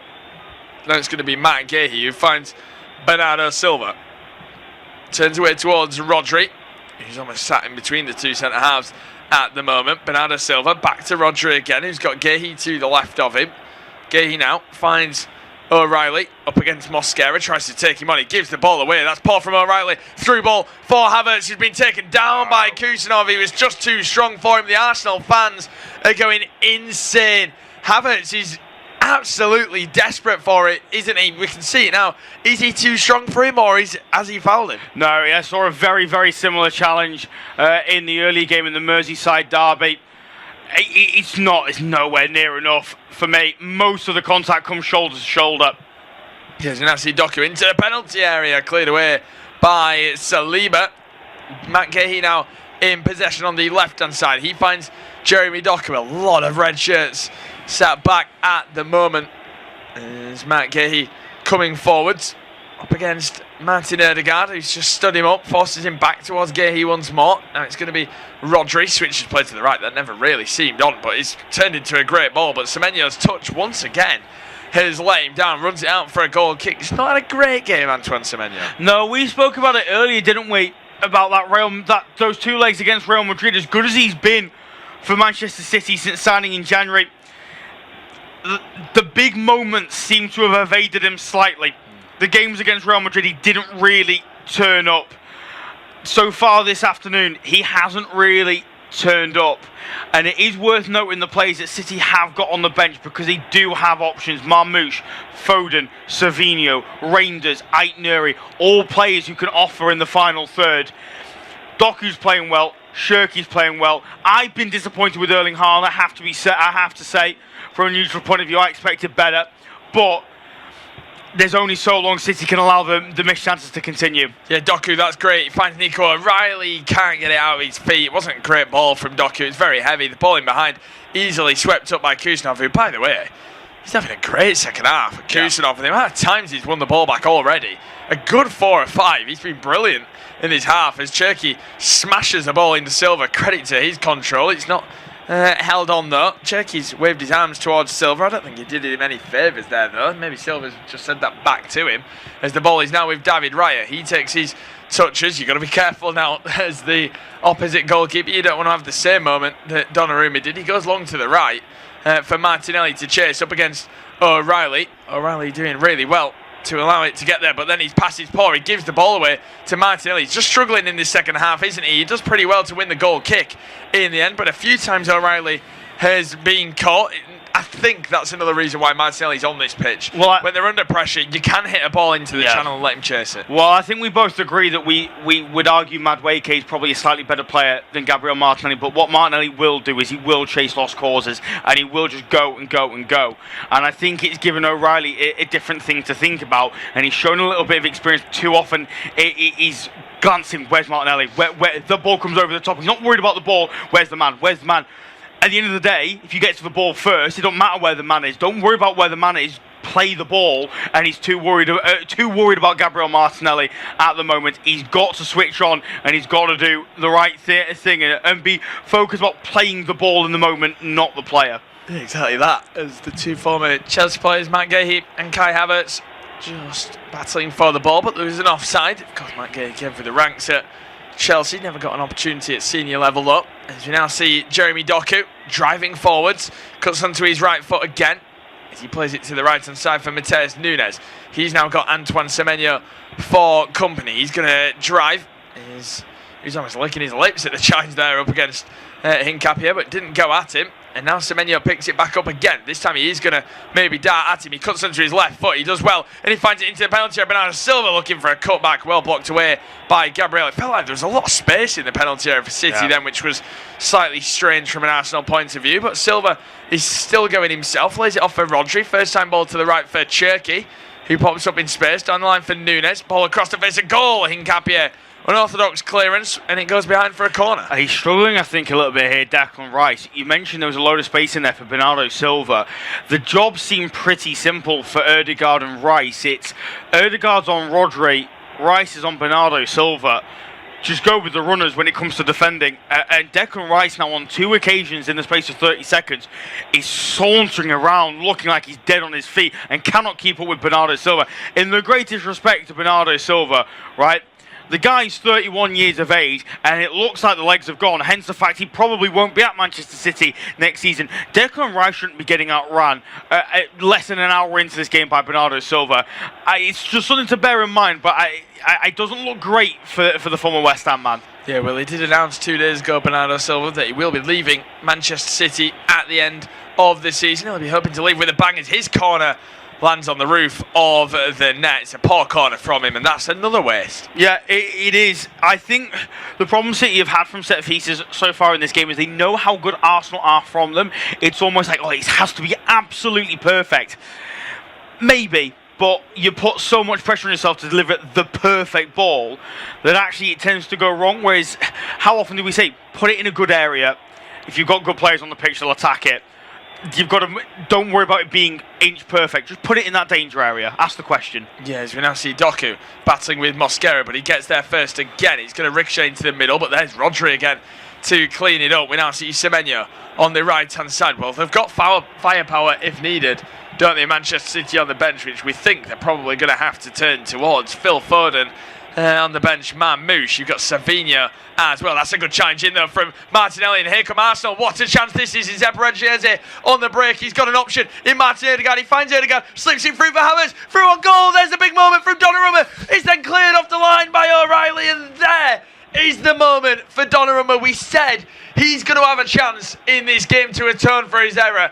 What a big save. Kai Havertz delayed it. Odegaard, I don't know if he maybe could have gone for goal himself if he does the right thing, but Arsenal have made an absolute mess of what is a golden opportunity to practically wrap up this league title. Yeah, you're absolutely right. You said it, didn't you, at the time? There will be a chance for Donnarumma to redeem himself, and he's absolutely done that there. Huge bit of goalkeeping from the big Italian, not once but twice. Really, really phenomenal shot stopping.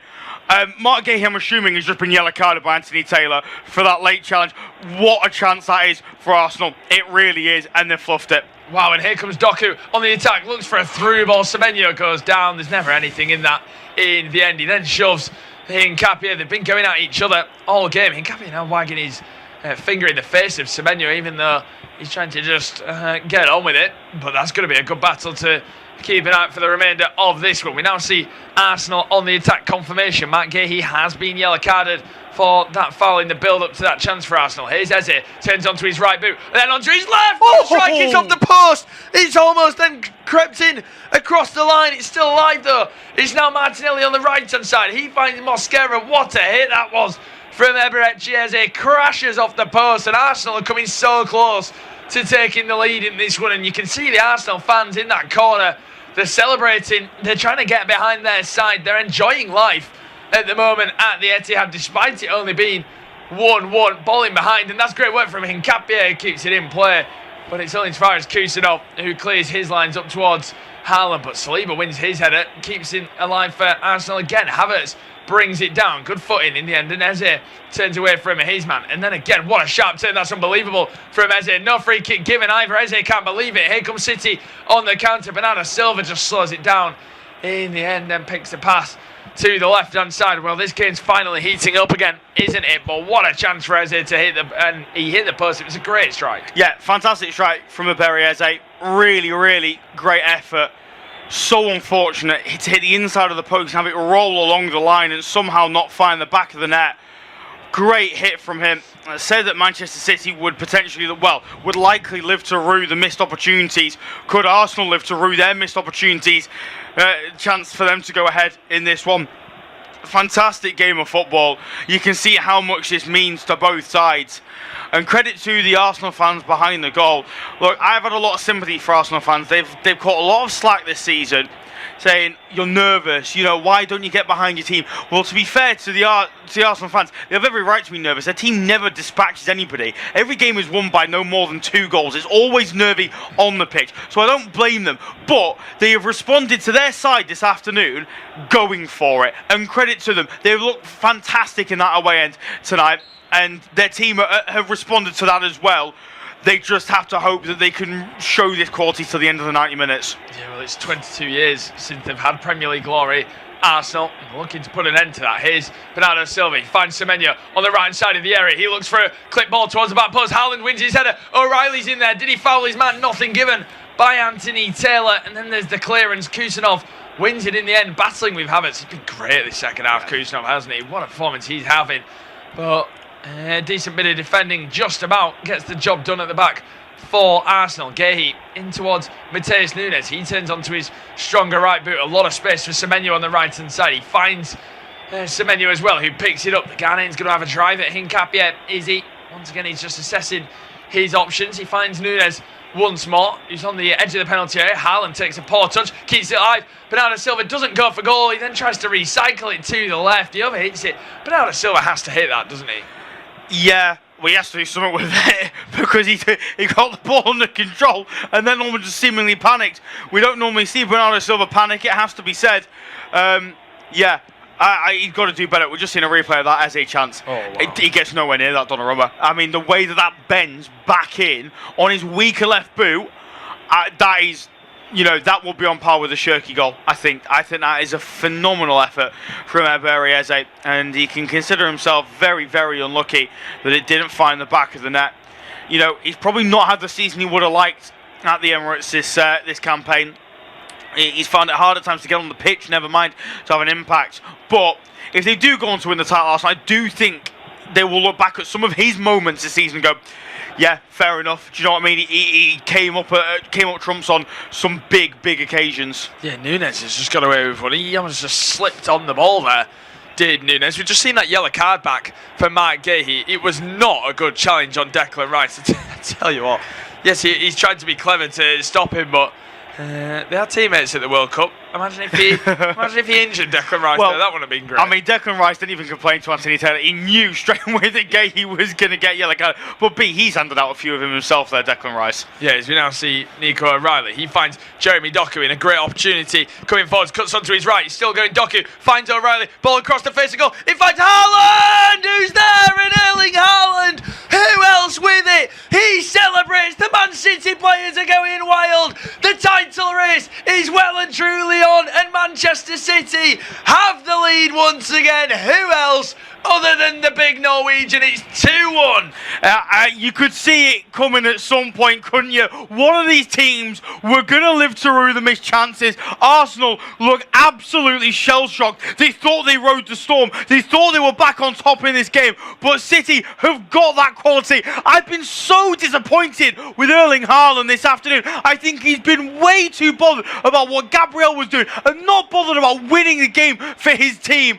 But on this occasion, he does what he needs. It all starts from Arsenal's midfield being non-existent. O'Reilly picking the ball up in 20 yards of space in the midfield. Then he feeds Jeremy Doku, who's had the beating of Mosquera all afternoon, back into Nico O'Reilly, who's been a nightmare for Arsenal all season. And when the ball falls to Erling Haaland in that position, he'll find the back of the net. Gabriel's been done by the Norwegian once again, and how important could that be in this year's title race? Is that the goal which swings the season in City's balance? We'll have to wait and see. They responded once this afternoon, Arsenal. They have to respond again. As Donnarumma, the camera, there's a replay of him celebrating. How relieved must that man be now? And I tell you what, that save he made against Havertz. Luke, I told you at half-time. You said it would happen. I said he's going to have a chance where we say credit to Donnarumma. He could have a big moment. Well, that is the moment. But what a moment in this title race. It is now 3 points that separate these two sides. Man City now have a game in hand still, and Haaland and Gabriel are going at it. He's ripped his whole shirt off. I mean, that is just ridiculous. And Haaland's got every right. What is Hincapie doing? What on earth is he doing? They've lost the plot. They've lost the plot. And Arsenal are at it again. They're doing what Arsenal do. They've absolutely lost the plot. Hincapie's thought, I want to get involved. The big South American hard act, really, that we see often occupied. But Haaland, brilliant play from him up against Gabriel. Love that from the forward. And he's smiling, he's laughing, because they're loving it. They're absolutely loving it. The whole shirt ripped. Essentially, he's going to take that off. He's ripped the skins. He's not ripped the shirt. He's ripped the skins underneath. As Gabriel, but it's just a great play from Haaland. Yeah, fantastic. It really is. He just needs that 1 inch, doesn't he? That typical phrase, give him an inch and he'll take a mile. That's exactly what Erling Haaland does. There has to be changes now from there has to be changes for Mikel Arteta. They've got to sort something out here because too many of these players are too fragile. This is a problem. You look at this here. Gabriel, he's just... He's not... I mentioned about Nico O'Reilly being more worried about Martinelli than he was the ball. That's exactly what's happened there. Gabriel is just wants to get the better of Erling Haaland. He's not bothered about the ball. He just wants to bring the Norwegian down. And then what Piero Hincapié is doing, I've got absolutely no idea. But... yeah, Arteta's got to do something here because this could run away. Yeah, and here's Rodri. Left foot strike! Deflected off the head of Gabriel. Goes behind for a corner. This is a tasty game. The City fans are loving it. And I tell you what, as much as the win is massive, 2-1, absolutely take it. You move on to the next. They need more. I think the City, you've got to be comfortable. You've got to lap it up. You've got to get in the heads of these Arsenal players because just because City win, it's easy to say a City win today, you think they win the title. But they don't, do they? No, they don't. They could very easily go and lose a game after this, and Arsenal win it, and then it's completely changed. It's all a mental mind game at this stage of the season. Man City, the more goals, the merrier. Absolutely. 68.5 minutes on the clock. 2-1 to Manchester City. Corner to the home side. Luke to take you through to full time. Cheers, Kieran. What a game it's been this afternoon. This is why we love Premier League football. Shirky with this corner on the near side. Floats it towards the back post. Gahey's up. Header won by Saliba. Out of play for another corner. This time over on the far side. Mosquera's gone down holding on to his face. Gahey, I think, is a little bit bewildered, to be honest with you. I'm a little bit bewildered because it looks like there's nothing wrong with Christian Mosquera. Let's see from the replay. I mean, it's a bit of contact. Yeah. They've just got to dust themselves off now. Arsenal, they have to get on with this now. They've got to just go for it and really try and do what they can to respond. Another corner to be swung in. This time over on the far side. Shirky again to swing this one in. Raises his right arm before floating this one towards the 6-yard box. Header won by Gabriel Doku with the strike. Oh dear. Oh dearie me. He's caught that horribly on his left boot. It has to be said. He can laugh about it now, Jeremy Doku. But that's a half-decent opportunity. Arteta's responded to the goal. He's got two players ready to come on. Trossard and Ben White. I'll be honest. I am lost for words. I don't know what Arsenal do from here. I really don't. Well, Ben White had to come on at half-time for me. I know you disagree with that, Luke. Well, I don't think it made much of a difference. I just think Ben White's playing so poorly. Been absolutely run ragged this second half as well. Doku's had the time of his life, and this battle's happening again. Doku on the attack now. Yeah, Doku lays it off to Shirky, corner of the penalty area, inside looking towards Bernardo Silva. Interception made, but Doku has it back. This time challenged by Mosquera, but it's gathered by O'Reilly. O'Reilly now to Doku, who again is one-on-one with the Colombian. Here it is now with Shirky. Back to Gahey. Now to Rodri. Shirky once more. And believe me when I say you do not want to be behind against Manchester City when they're in this mood. They will now just keep the ball for the last 20 minutes. And they will make Arsenal run and run and run. And not only if Arsenal go on to lose this game, do you think it's going to be a killer for them in terms of mentally, but physically, City will make them work so hard for the rest of the game now that they're in control. Yeah, they will. That absolutely is going to happen, but Arsenal have to keep going. And Arsenal are on the attack now. Hincapié coming forwards. Arsenal, they've got to push. If they score to make it 2-2, it's going to feel like they've scored a goal that wins the league, isn't it? So that is how big this next 20 minutes is. Yeah, it certainly is. The response has got to come quick from Mikel Arteta's men. The response is coming quickly from Mikel Arteta with those two changes ready to come on sooner rather than later. They have now a free kick deep inside City territory. It was Bernardo Silva who brought down Iberieze coming in centrally. Rice and Ødegaard standing over it. It certainly suits the left footer more than it does the right footer. But Rice has been the better deliverer of the ball in the last year and a half, you'd say. Both players deep in conversation with each other. It has indeed been left for Martin Ødegaard. So it will be the Norwegian to swing into the box. Gahey organising this line along the edge of the penalty area. It's a high line that Ødegaard will then look to try and test ball towards the back post. Oh, deflected! Oh, what a save! Oh, how have Arsenal not equalised? Gabriel with a free header in the back post hits the woodwork. Then there's an appeal for a handball. It's chaos inside the penalty area. Gabriel completely unmarked. No, he appeals for a handball. It's off the side of Nico O'Reilly, not off the arm, off of the post. Then the strike comes in. I think it's saved by Donnarumma, blocked by Kusanov, and no handball. Gabriel can't believe it, but Anthony Taylor says it's off the side of O'Reilly. City, they've got to be so careful. This lead is like gold dust. They cannot throw it away. They can't, but Arsenal, the more they get these set-piece opportunities, the more chance that they're going to have at getting this goal. What an ending to this game. It's going to be, the nerves are going to be there. Ought to be inside the stadium as well. I bet the atmosphere is outstanding. Of course, we can't hear it, but wow, what a big ending. Declan Rice to throw this long ball into the penalty area. Winds up for it, then takes a step back, ready to swing this one in once again. Long throw towards the near post. Header won by O'Reilly, up into the air. Poor clearance from Rodri, better though from Doku. And Shirky will give chase as Saliba's running back. Raya will let it roll out for an Arsenal throw-in on the near side. And now the changes come. Ben White coming on. And Trossard as well. It's Eze who's coming off for Trossard. That's to be expected. And you'd assume it's Mosquera on for White. Mosquera off for White, I should say, and indeed it is.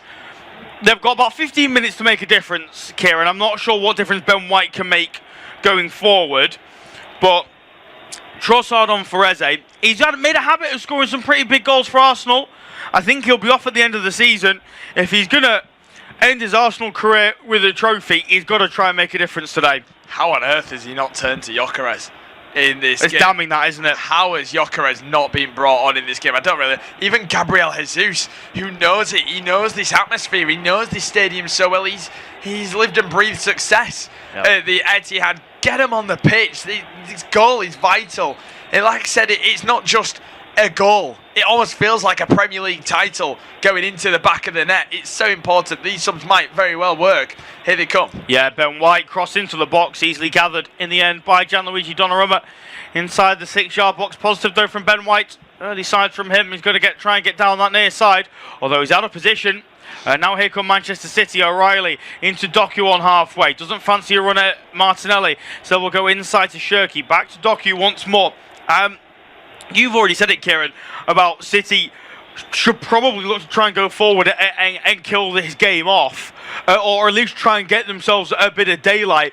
But it looks to me like they're just going to keep hold of the ball and look to try and make Arsenal just run around. So that to me seems risky. We've already seen how close they've come to getting themselves an equaliser already with that effort from Gabriel. Surely they've got to try and do a little bit more than just hold on to the ball. Yeah, I don't know, it's so hard, isn't it? Because I also think Man City want to score. I think they want to score more goals in this game. Mikel Arteta, wow, his face was a picture then, but what a mistake that is from Arsenal. Instantly just giving the ball back to Manchester City. They're going to take the time, they're going to be patient. But yeah, I don't think Man City are going to shut up shop as of yet. I think they still want more.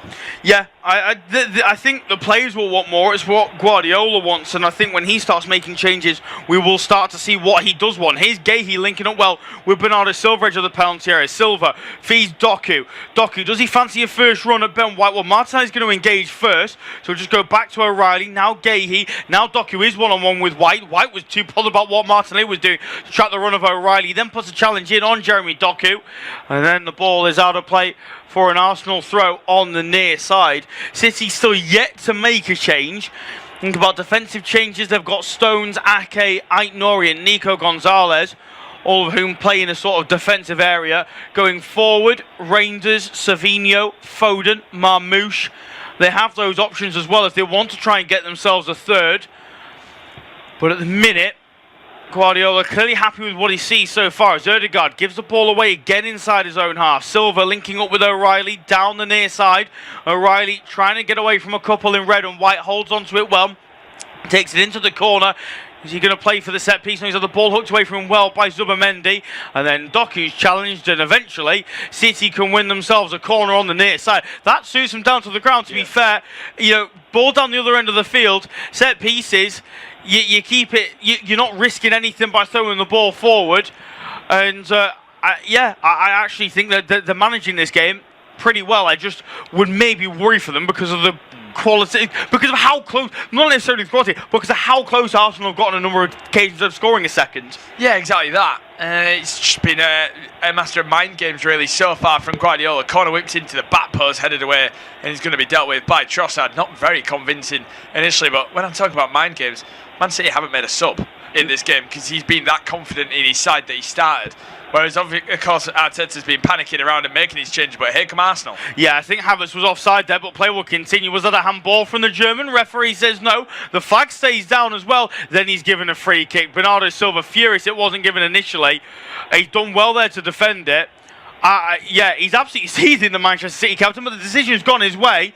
I'd like to see a replay of it, but Kai Havertz is just furious. Yeah, he is. It was handball. Oh, it definitely came off somebody's hand. Out of the two of them, seeing Havertz bounced off his hand. Oh dear! I mean, if you're Mikel Arteta, you're sat on the bench going, I can't believe he's just done that. Yeah. That is ridiculous. He just punched the ball away from him. Ridiculous from Kai Havertz. It really is. But City won't care one bit. They've got the ball back and they can once again look to try and control possession. The camera pans to both Rodri and Bernardo Silva. They've had their critics this season. Both players out of contract at the end of the campaign. This afternoon, I'd argue they've both been brilliant.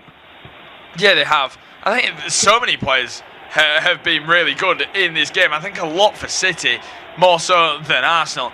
I think Kusanov's been... he's my man of the match at the minute. He's been great. Cherky's been really good. A little bit quieter this second half, but here come Arsenal on the attack. Well, Trossard's offside, and Hincapié just gave up on it for some reason, and the offside flag's gone up. They could have maybe played on there, but 79 minutes in, you can't see Arsenal scoring, can you? So something has to change for them. They're now finally chatting to Gyökeres. Yeah, it's Nicolas Jova, the set-piece coach, that's talking to Victor Gyökeres with the iPad and pencil.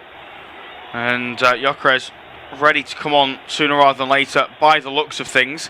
They'll probably have about 10 minutes to make an impact at the end of this one, plus any stoppage time. There are some glum faces around the away end Arsenal. That's not what they need right now. I praised them earlier on for getting behind their team because the team had gone for it. They have to try and get them up again. They have to try and start going again because City look relatively comfortable at the moment. Lovely play from Semenyo to feed Cherky down the other end of the field. The Frenchman now will just hold it up against Hincapié before trying to win a corner, but he's kicked it straight out of play for a goal kick. Is it Havertz you bring off for Gyökeres, or do you bring somebody off like Zubimendi and say, look, we've just got to go for it? Yeah, they don't need Rice, Zubimendi and Ødegaard on the pitch together. One of them can come off. I think you take Havertz off for Gyökeres and you put Jesus or Daumann on for one of those midfield three.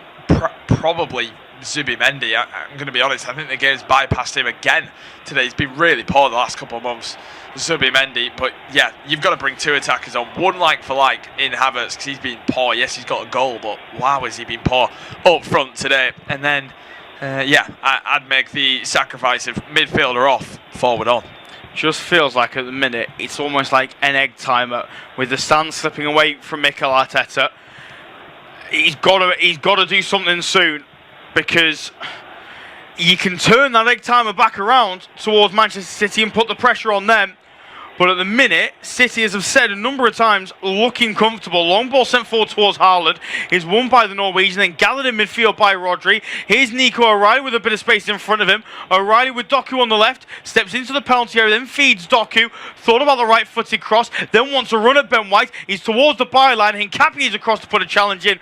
Good from the former Leverkusen man. And now Arsenal could play out, although I don't know what Ben White's done there. He's just giving it straight to Mark Gahey in an attacking area for Manchester City. Here's Cherky, corner of the penalty area. Now with O'Reilly. One-on-one with Saliba. Holds off the Frenchman well and will just sit with the ball in the corner.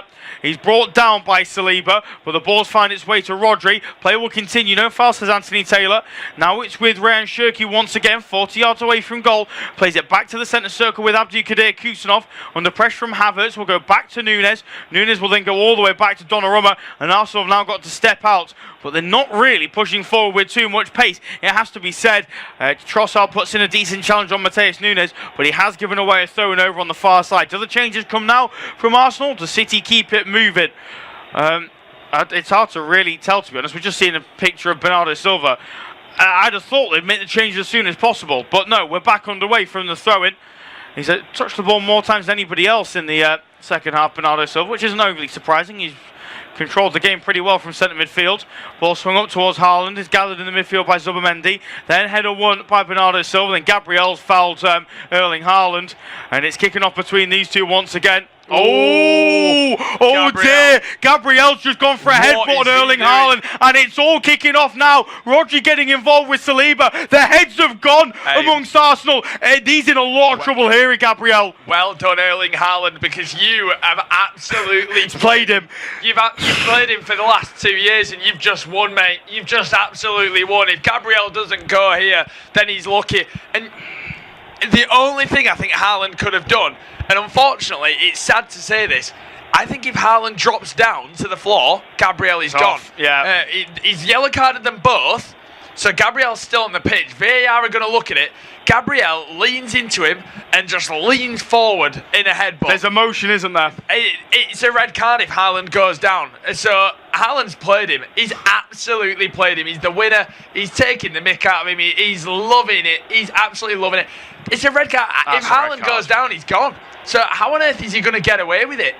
He probably will, but that is a red card. I mean, the mentality of this Arsenal side has been questioned all year, and this is exactly why. It's absolutely gone. Mikel Arteta can't believe what he's seeing, but he's responsible for this. He is responsible for this, Mikel Arteta, and whether Arsenal fans like to admit it or not, he has to get a hold of this. Gabriel's got to go for this. That's what Pep Guardiola's saying. I don't know whether VAR have indeed had a look at it.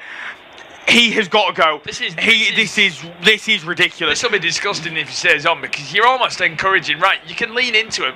If they don't go down, then they get away with it. He's going to get away with it, isn't he? There's no indication telling us that Gabriel's about to get sent off. Haaland booked, Gabriel booked. You are a lucky man, Gabriel. You've almost just let your side down. You've almost just cost your side even more. He should have done. That's really bad. Really, really bad. Should be a red card, and Cherki's about to make way. Yeah, Cherki is making way. He's taking his time as he comes off, and as he should. He's been fantastic once again this afternoon, Ryan Cherki. His goal won't go down as a winner, but it certainly played a huge part in this game, and it's certainly the best we've seen in quite some time. Really quite fantastic from Ryan Cherki, and well, he is the man of the moment, isn't he, Ryan Cherki? He's honestly, I would say, in the top 5 players in the world. He's on a different planet to most in this league. He's replaced by Phil Foden. Victor Gyökeres has also entered the fray as well. He replaced Martin Zubimendi. Look, I'll be honest with you, I thought that's what should happen. I didn't think it's what would happen. Yeah. Good on Mikel Arteta for going for it. Well, he's done it in the 85th minute though, Luke. I know. It's not. I don't know. I'm not going to praise him too much. It's the obvious. Just another point on that Gabriel thing. If other players do that, I tell you what. If Xhaka or Romero does that, they get sent off. They absolutely get sent off. That doesn't make it okay or anything, but those players get sent off if they do that. Just for two that spring to mind straight away. I can't believe he's not been sent off. I think I just had a quick glance at social media. Everybody's in agreement with his Luke. How on earth is Gabriel on this football pitch? Yeah, look, I think right now Guardiola will be absolutely furious about it, and he'll be thinking he should be off. They won't care one bit if they go on to win this Manchester City. In fact, I bet they'll love it if Gabriel is still on the pitch at the end of the 90 minutes. Here they come now. Semenyo down the far side. Ball towards Foden is cleared away well, and gathered by Kusanov on the halfway line. I have to say it's Manchester City at the minute who look more likely to get a goal, get the next goal in this one, it has to be said. Ball down the line by Mateus Nunes isn't a great one, looking towards Rodri. Out of play for an Arsenal throw over on the far side. Hincapie's got to get it moving quickly. It's taking far too long. Eventually he won't launch it long down the line. He'll then illegally throw it into Leandro Trossard. Referee gives nothing. Gyökeres gathers in midfield, feeds Saliba. Saliba now onto the near side for Ben White. Ball over the top, looking towards Martinelli down the near side. He's tracked well by O'Reilly, and he's just seen that out of play for a third. Brilliant from Nico O'Reilly. He obviously had that moment with Martinelli, didn't he, when I thought he was caught watching the man rather than the ball far too much, but he's learned from that in the space of a half hour and managed him brilliantly. Yeah, he has. Really good, Nico O'Reilly. He was a question mark over this game as well, wasn't he? He's not looked unfit. I think at the start of this second half he looked a bit off the pace, like you just said. But, I mean, he's created the big goal. He created the second goal, of course, for Manchester City. Rodri's down at the moment, probably wasting a bit of time. I think my head's still gone because of the Gabriel situation.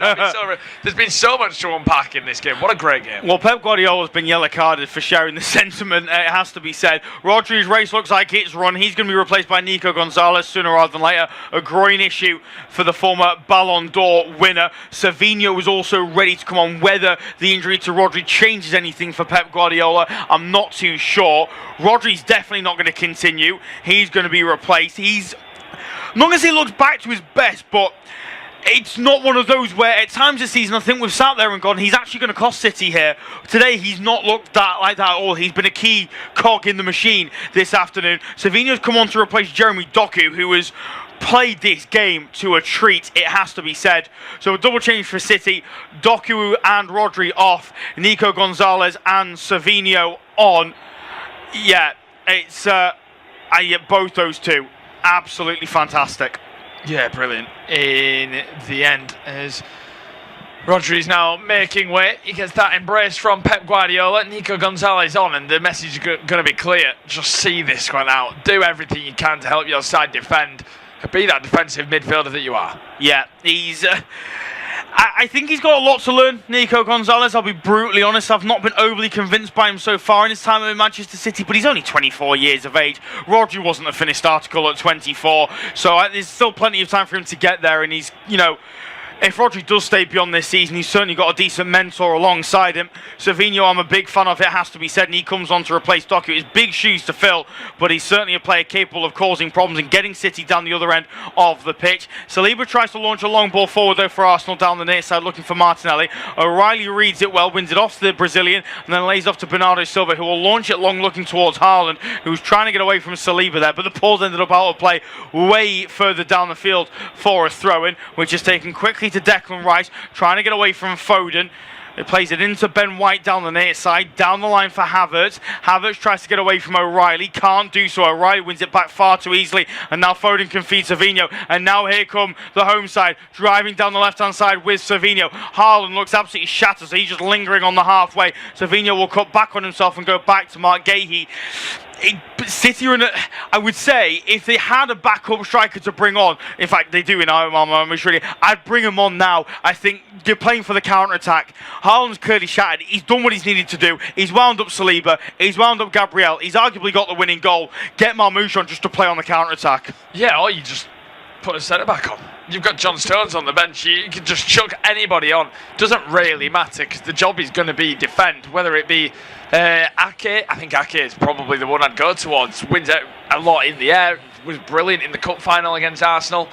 Yeah, if you're going to take Haaland off, that's probably the one. And he's on that yellow card, like you mentioned. All it takes is one more shirt pull from Gabriel and another situation like that, and he could be off. And then he's a big miss. 7 minutes of added time. There's still time for Arsenal, but it has to be said, they haven't looked like scoring since that Eberechi Eze chance where he hit the post. Other than that, and suppose there was that Gabriel header as well, but those are the last 2 chances that Arsenal created, and they feel like a million years ago at this stage of the game. Long ball sent forward looking towards Martinelli. It's seen out well by Nico O'Reilly. He's done brilliantly well there to deal with the Brazilian. That change hasn't worked out, has it? Bringing Madueke off for Gabriel Martinelli at half-time. There was a couple of moments early on in the second half where I thought maybe O'Reilly was a little bit concerned, but he just hasn't been able to get the better of him, and I think that's a testimony to Nico O'Reilly more than anything. Yeah, it is. He's been great, hasn't he, Nico O'Reilly? We've just seen the faces of the Arsenal fans. None of them drawn to tears yet. They're still still top of the league, but wow, I think they know what's going on. But they do have the most goals from the 90th minute onwards this season in the Premier League with 8, so that will give them a little bit of hope. And I tell you what, if Arsenal would score, it would be crushing for City, wouldn't it? It would be crushing, but as I've said, they haven't really looked like scoring. That is until now. Hincapié, does he get past Nunes there? Referee says no. Anthony Taylor waves away the appeals. Hincapié's furious. Let's see a replay, but now Nunes caught massively out of position. Great first touch from Hincapié. That's too soft, that. I don't think Hincapié can go down like that from that chance from Nunes. It's clumsy, but I don't think there's enough in it, Kieran. I really don't. I disagree. I'm going to disagree. I think he goes across him. That's the main thing. He's not going for the ball. He goes across him, drags him. I don't know if he catches him as well with his boot. It's outside the box anyway. It's just on the edge on the left-hand side. But Hincapié is running at full speed. He wasn't already going down. I think he's lucky, is Nunes. I don't know. I'm going to sit on the fence. It's a tricky one. I think I know what Mikel Arteta thinks about it, but Arsenal just got to get moving once again. 2 of the 7 have already been played at the end of this one. Independent of Tube Studio-based commentary. Manchester City 2, Arsenal 1. It's been an absolute thriller at the Etihad this afternoon. And well, it still feels like there's one last twist or turn in this one. Gyökeres trying to latch onto that ball in behind. Guéhi thought he was fouled. Referee said no. Arsenal have the ball down the right end of the field. Here it is with Hincapié. Left-footed ball in. Havertz is there. Gyökeres is there. And it's headed away brilliantly by Bernardo Silva. Still, though, Arsenal will try and come forward with Ødegaard. Far side, linking up with Hincapié. Semenyo back doing defensive duties. Here's Ødegaard once again comes in centrally and will lay it off to Saliba. Saliba down the line to White. Back to Saliba once more. Here it is with Martinelli. Tries to feed it down the line. Interception made by Nico O'Reilly. He then tries to skip away from Saliba. It's been intercepted well by Martinelli. And the ball's fired all the way back to David Raya. They've got to move the ball forward quickly now of Arsenal. Hincapié away from Semenyo. Down the left-hand side for Declan Rice. Rice floats the ball onto the near side for Martinelli. Lovely first touch from the Brazilian. Can he get away from Savinho? He can. Plays it inside to Ødegaard. Ødegaard challenged brilliantly by Bernardo Silva. Again, he's up there for man of the match as well, the Portuguese international. Ødegaard, though, gets the ball back. Ball floats towards the back post. Gabriel there challenging. Corner ball. A crucial interception made by Matheus Nunes. Out of play for a corner over on the far side. Great ball in, it has to be said, by Martin Ødegaard. But Matheus Nunes atones for his previous errors, and it's a brilliant header away from danger. It is, but the last thing you want to be doing is giving Arsenal a corner, because there's only one way Arsenal are going to score at this stage of the game. Tell you what, if Gabriel scores, Luke, he's gonna go mental. It will do, and he's lurking inside the penalty area. What a moment this would be if he can get on the end of this. Rice, ball towards the back post, heads up, and it's O'Reilly's that gets on the end of it. Trossard tries to recycle as he feeds Ødegaard edge of the penalty area. Ødegaard will shuffle it over onto the far side for Martinelli, who does well to keep it in after the overhit pass. The Brazilian will then go all the way back to Raya, who'll go inside the centre circle for his skipper once again. Here's William Saliba. Away from Foden, onto the near side for White. White plays it down the line for Trossard. Trossard now, right-footed ball into the box. Header one! Oh, it's over the bar! That was the chance. It's Havertz with it, and it's over the crossbar. And Arsenal can't believe they're not level. That's the moment. That is the league title there and then. And it's over the crossbar and out of play for a goal kick. What a chance. Maybe I'm going to be a bit harsh on him and say he has to do better. Great ball. There's no one marking him. He's watching the whole. He has to score. If you hit the target, it goes in. Simply because of the sheer power of the cross. How close he actually is. How powerful the header is. You hit the target, you score. What on earth has Kai Havertz done from outside? Mikel Arteta's just dropped. He's dropped to the floor as it's happened. He knows. I think if Gyökeres gets on the end of it, he scores. Yes, he's on the pitch. Arsenal, the Arsenal fans can't believe it. It's almost like they want to just burst into tears because of it. Kai Havertz, what on earth has just happened? I'll tell you what, the cross is perfect. The cross is unbelievable. The only credit I'll give to Kai Havertz, credit for finding yourself a bit of space in that penalty area. Brilliant movement. You have to score. Yeah. That is just the difference between these two sides as of late. It really is the ruthlessness. Haaland's had one chance, one good opportunity today. He's found the back of the net. Yeah, he has. Guardiola's seen the danger, by the way. He's brought off Semenyo, Nathan Ake on to replace him. So they've got bodies packed to try and deal with it. They've got 1 minute left to go. Arsenal the 7-handed on. There'll probably be maybe an extra minute because of that stoppage to bring on Nathan Ake. But I honestly cannot believe it. I really can't. Trossard's dropped deep to pick the ball up and he's driving forward through the midfield. Lays it off to Martin Ødegaard, who will go square across to Declan Rice. They've got to get the ball forward. Here Arsenal. Rice steps into City territory, cuts back on his right boot, floats the ball to the near side for Martinelli. O'Reilly's there and heads out of play for an Arsenal throw on the near side. Brilliant from Nico O'Reilly to put the ball out of play. Here's Martin Ødegaard now though for the Gunners. Shuffles it across to Declan Rice. Rice has That's Hincapié on his left. He's got Martin on his right. Still floating to the box. Ake's there to head clear. And Haaland will just pump this long down towards the near corner over down the other end of the field. It's out of play for an Arsenal throw-in, which Raya will take quickly. But Haaland is very quickly up. That's absolutely fantastic. Yeah. There are now City players asking for the full-time whistle. We haven't played the 7 added on minutes. There will still be more time though because of that substitution as well. They've got to go long here, Arsenal. Ødegaard's got to get forward. Raya pumps this ball long. Gyökeres is up for it. Guéhi wins the header. Foden will then gather in midfield. Thought about sending it long. He's now dribbling with it in midfield. He'll go all the way back to Donnarumma. Can he do it again, Donnarumma? No, this time he takes no chances. Launches long down the far side. Rice will gather. He's got to move it forward. He's looking around. But there goes the full-time whistle. I cannot believe what I have seen this afternoon. What a game at the top end of the table. And what a moment for Manchester City. The celebrations are insane around the Etihad because they've beaten Arsenal by 2-1. Ryan Shirky and Erling Haaland the difference after Kai Havertz was able to equalise earlier on in the game. It is now 3 points that separate the two, and City have a game in hand. It feels like it's slipping away from Arsenal, but full time is Manchester City 2, Arsenal 1.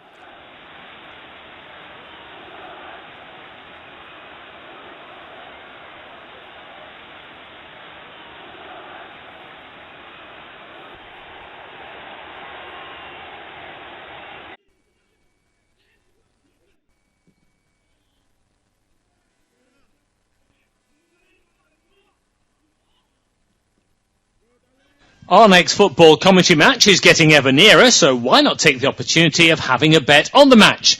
Whether you're interested in betting on the match result, the first player to score, the last scorer, correct score, double result, total goals market, handicap betting, or any other of our exciting market, it's fun to be involved. Don't forget, when the match kicks off, you can sit back and enjoy superb independent studio commentary while also enjoying our in-play betting opportunities. Good luck.